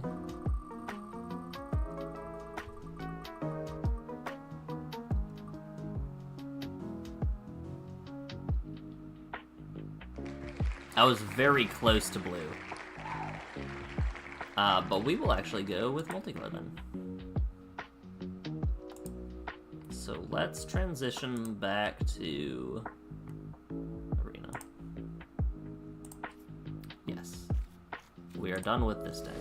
We would like to save and exit. Because we don't want to get rid of all of those commanders and go back gruelingly and painstakingly. So instead, I'm just gonna clone this deck.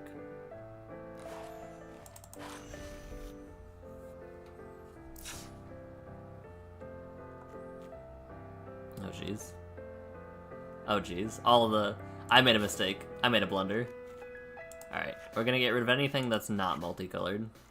It's gonna take a while. It's fine. Arena hates me. Those are all multicolored. Delny is not. Lulu is. Mavinda.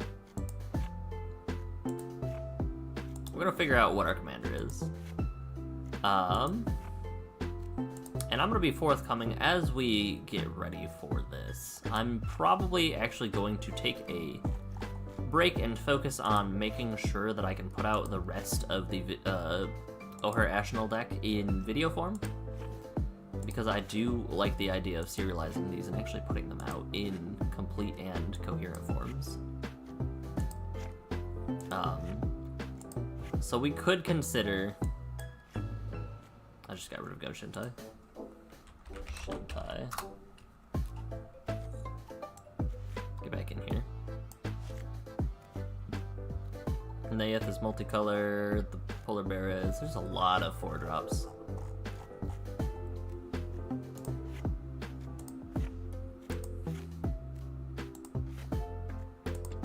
These are all of my 5-drops were either red or green, I just realized. And then I don't have a, I have one. I have a 1 6-drop that's more than one color, or less than one color. Oh, and Gulta. I'm gonna forget about Gulta and Nabone. And Elishmar. There was a few chilling in there. Alright, we have cut our potential list by 60, or by like 40 cards. So this is what we're working with.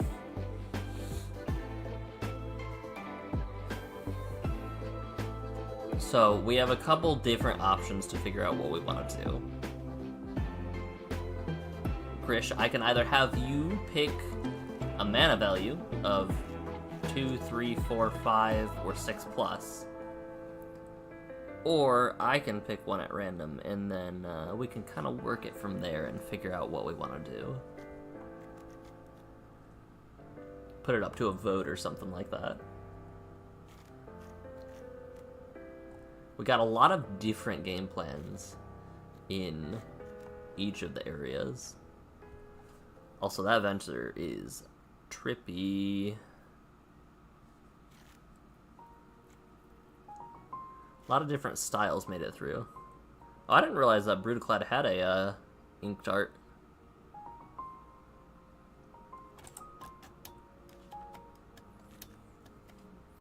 Attracts the Grand Unifier's art is delightful. Majority says random. Alright, we are gonna... 1, 2, 3, 4, 5.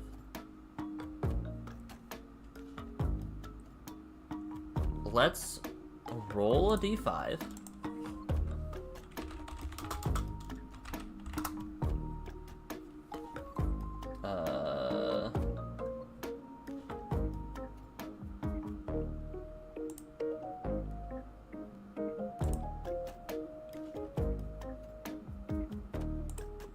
Oh, weird, there's a modifier.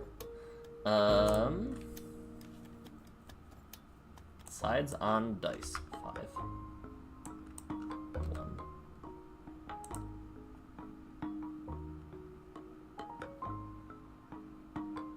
You know what? I don't like this. We're going back to our wheel. We're going back to wheel of names. To me, throw them all on a scrambler and let them fall out? I mean, we throw them all on a scrambler, what happens is we just roll a 65-sided die. I'm okay with that if you are. Or do you want me to physically type out each and every one of these names? Is that what you would have me do, Griff? Is it really?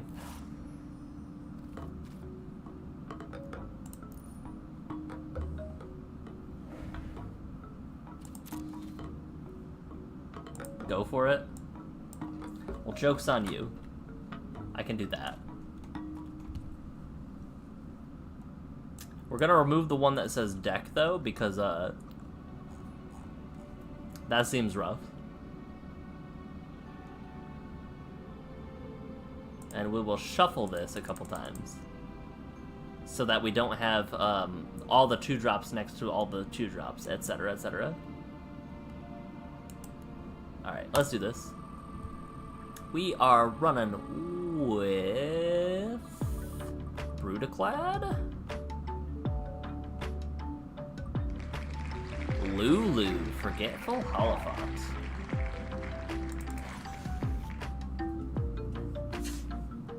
Lulu, Forgetful Holophant.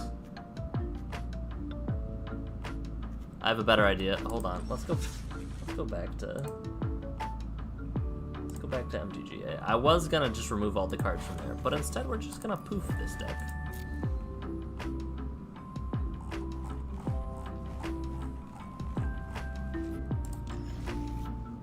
And poof it goes. Lulu.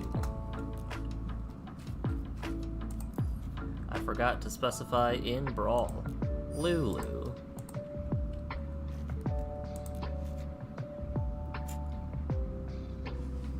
Oh, what was the color we wanted? Hold on.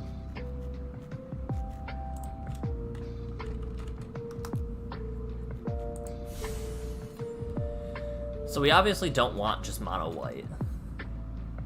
It will offer one mulligan, but only one. Nah, I'm committed. Whenever you attack with one or more creatures with flying, draw a card. We could do blue. I think I like blue. What about green? Those creatures get buffed.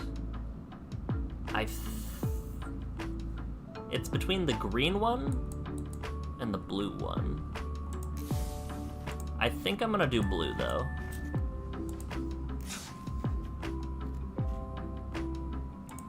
And I mean, this deck kind of just built itself, right? Flying. Common. What else we got? Creatures, that's what we need. Battlefield Raptor, Healer's Hawk, yeah, buddy.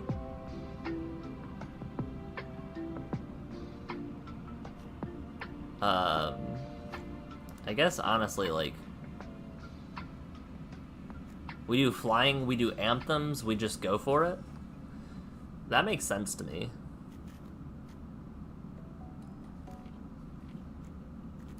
Let's see here. Flying Disturb. Hey, wait a minute.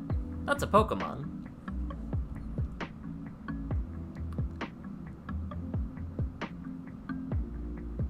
Huh.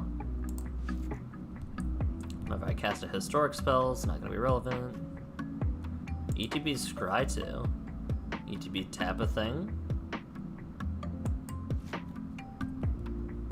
ETB tap a thing. ETB Scry 1. We just go a bunch of birds, bunch of little guys. Bunch of little dudes. Another bird we could surveil. A jellyfish.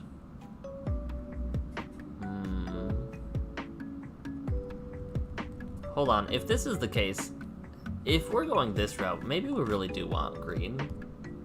If we're just doing a bunch of little guys.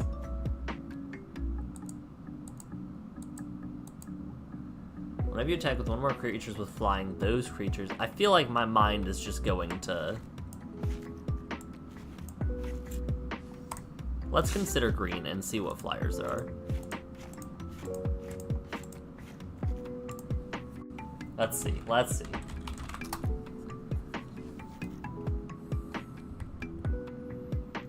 Seven more left in the starting total. I forgot to name creature again. Let's see if there's any good greens in low cost. There's so many flyers. Oh, that's why. That's why there's so many flyers. Hold on. Common. I was like, there's so many less last time. Destroy a creature with flying. Has reach. Has reach. Has reach. Destroys a creature with flying. Has reach. Yo, Ornithopter of Paradise is common? Let's go. Flying can't block. Aether Glider.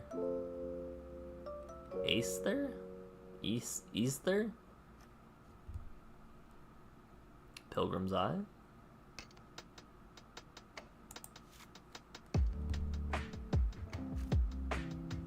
Sky Scanner for the card draw. It's coming together.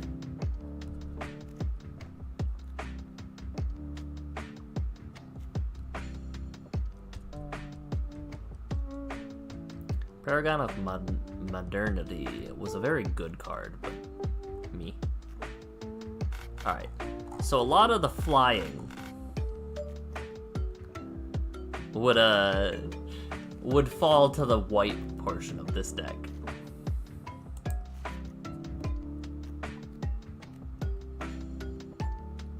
How do we feel about that?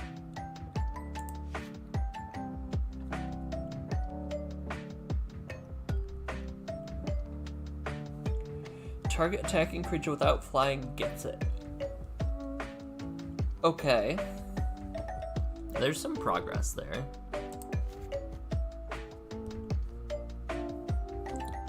Flash flying, creatures get +1/+1 till EOT.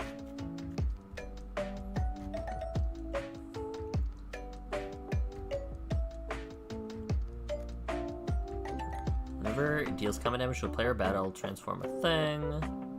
Tap 2 creatures. Swoop in. Very good combat trick.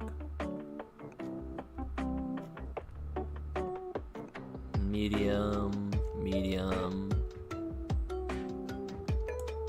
Card draw, I guess. Flying. Okay, okay.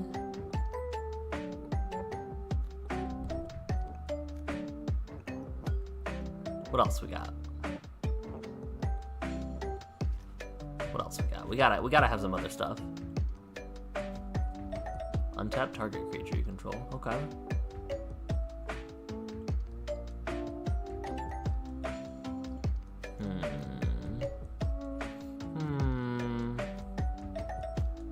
Felt like I had already seen that. That's fine. Flying training. Whenever it attacks with another creature with power greater. So no, that's not gonna be good. My choice of flying or first strike. Holy cow is very good. Inspiring Overseer. Okay, okay. We have a plan.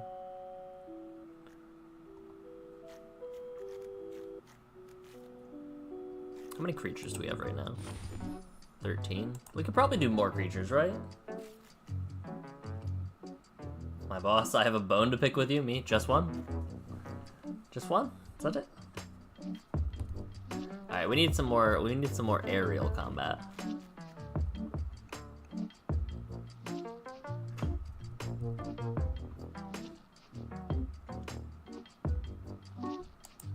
It's not terrible late game. I can give that one Vigilance and Lifelink. Flying with Afterlife is spicy. I've talked myself into that one. That's medium. That's gonna be useless. What else we got? What else we got? Some angles. Make 2 mirror with Toxic and Can't Block. Alright, we're getting to the expensive stuff that's not gonna be worth it. Soul of Migration. It's got birds.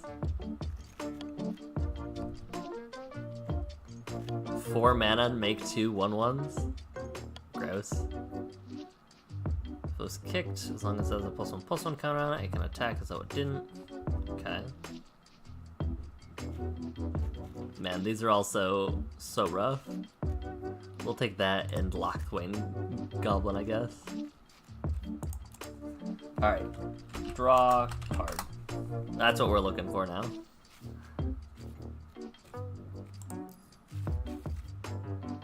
We'll remove that line of text.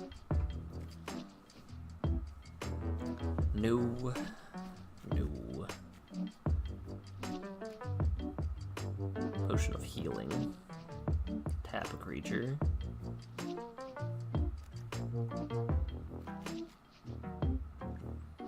When that creature leaves the battlefield, when you cast a creature spell, it perpetually gets +2/+0. That's not terrible. If I don't control a legendary creature, you and target opponent draw a card. This guy just gets a card. Tap a permanent. If it's an artifact, destroy it. Draw cards. Gain life equal to the number of cards in hand. All right, we need to start actually saving up for the.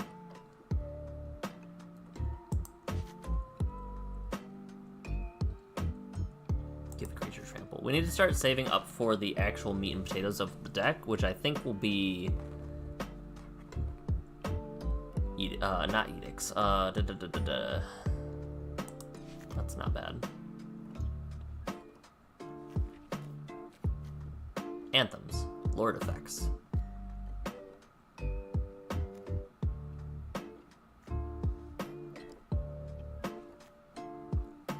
Elvish Visionary draws a card, play an additional land. I don't mind trying to get Lulu down sooner. Enchanted land is every basic land type. Meh, that's fine.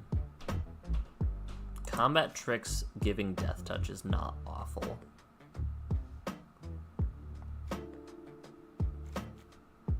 Track Down is meh. Utopia is meh. Cat. Mana Dork.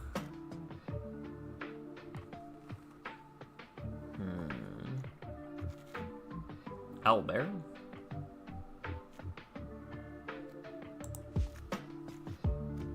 Silverback Shaman, when it dies, draw a card.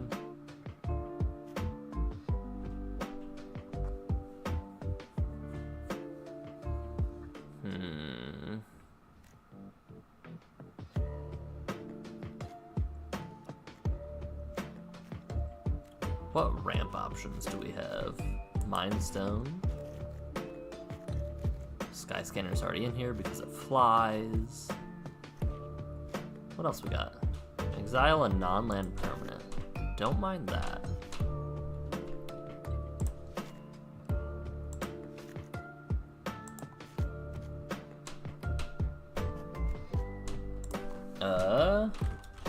Creatures you control. Let's see what we got.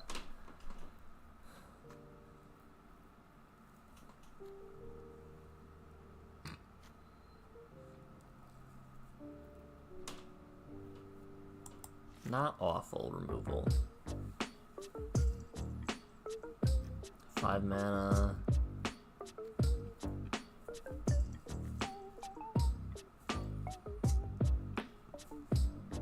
That's not bad. Slivers have Outlast. Creatures get +2/+0. Creatures gain Hexproof. I don't mind Family Reunion. I didn't know this card existed, actually.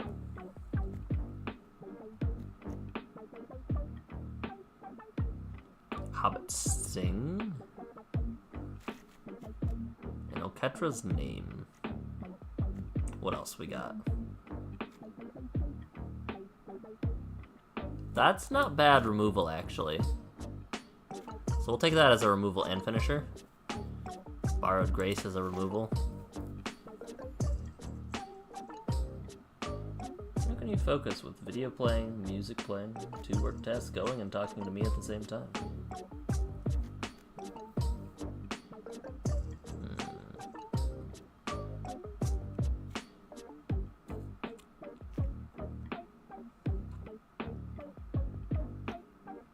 Skill. Skill is the answer.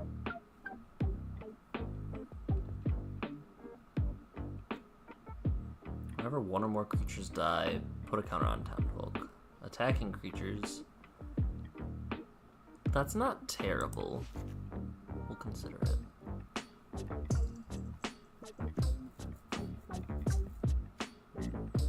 Tap 2 things, buff this thing. Bosbury's Acolyte is actually cool. It's a little temporary buff.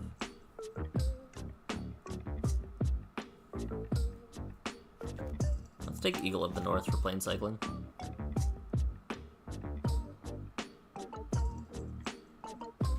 For the family, duel for dominance. Coven. Mana Dork. Buff and draw a card. Up to 2 target creatures you control each deal damage to another target creature.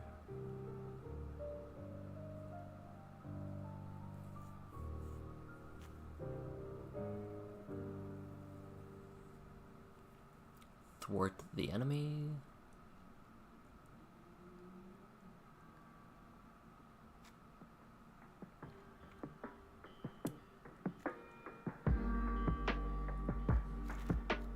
What else are we rocking with?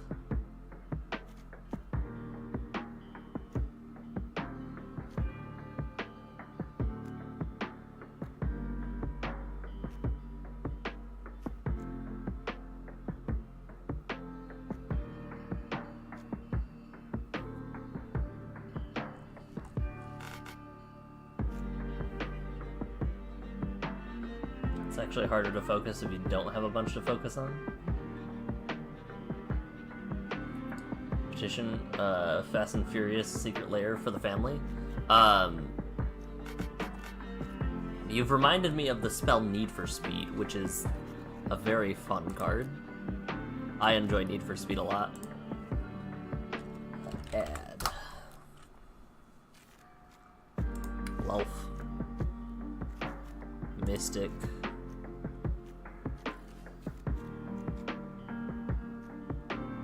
What else we got?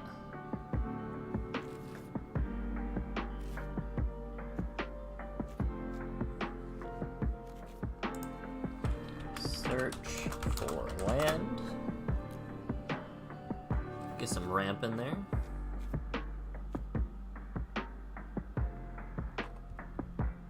I don't mind that, but I'd much rather have, like, Cultivate. Is Cultivate uncommon?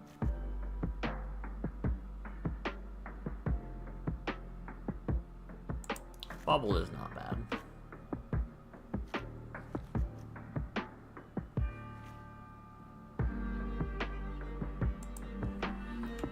Destroy targets.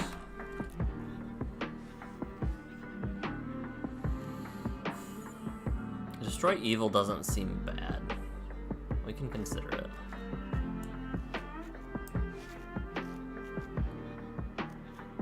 Destroy target tapped creature. You really gotta not be choosy. Destroy target attacking creature.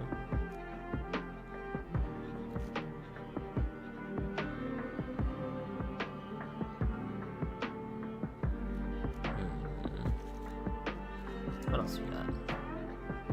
Destroy creature is what we're looking for specifically. Something that can bop creatures.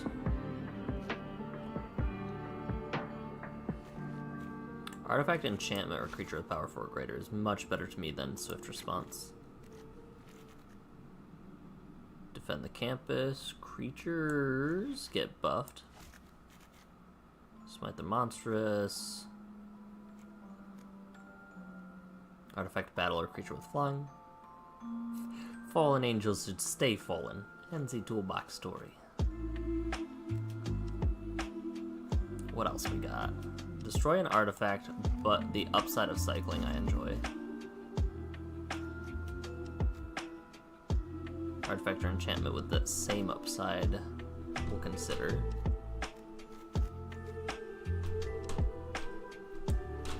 Firebomb.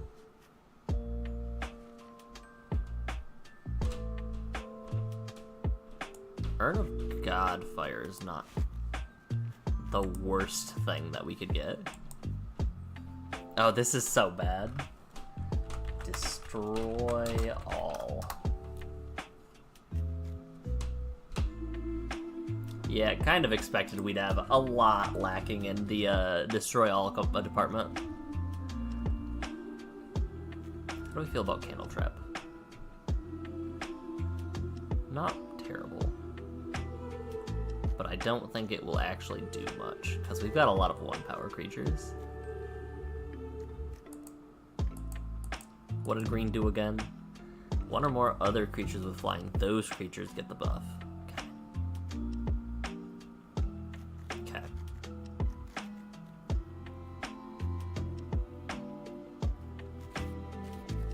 Now, we've got spells. We sure have spells. Do we just find more card draw, I guess? There's so many bad.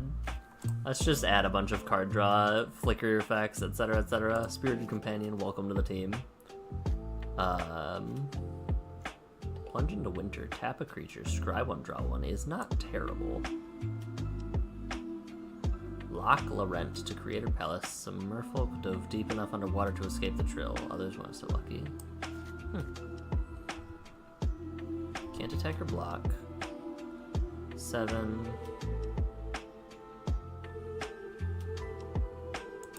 Hold for ransom isn't terrible. Give one of my flyers flying. That's not bad. What did the spell bomb do? Sure. Yeah, we're really fishing for straws now with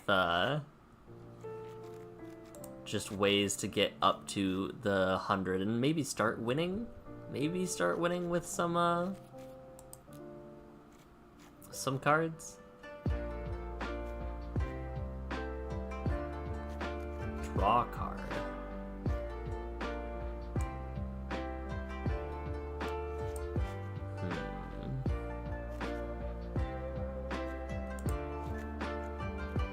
You, Slembus. What else we got? One more thing.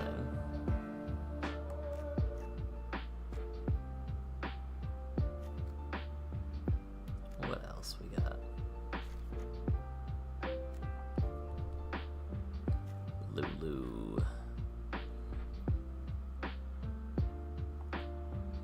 Wizard Rocket isn't... It's pretty bad. I was gonna say, it's not bad. It just is. Alright. Candy Trail. And... I don't know, one more big... Let's add a big dumb to the deck. Maybe a big dumb will come in clutch. 6 or 7 drop. In common. 6 power? What about Nyx Bloom? Nyxborn. It's just a 6/7. But... we could channel Greater Tanuki, actually. What else we got? Rust Goliath. Make a 10/10.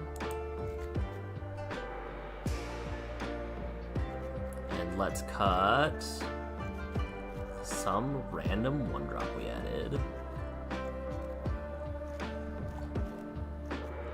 This is gonna be a weird deck, I'm not gonna lie. Defiant Strike? No, we cut the one that gives gift. We can angelic gift. Apply styles. Save deck. And we have our next level up deck that we're going to be brewing, starting all the way back at level 0 with Lulu in Selesnya colors. Lulu.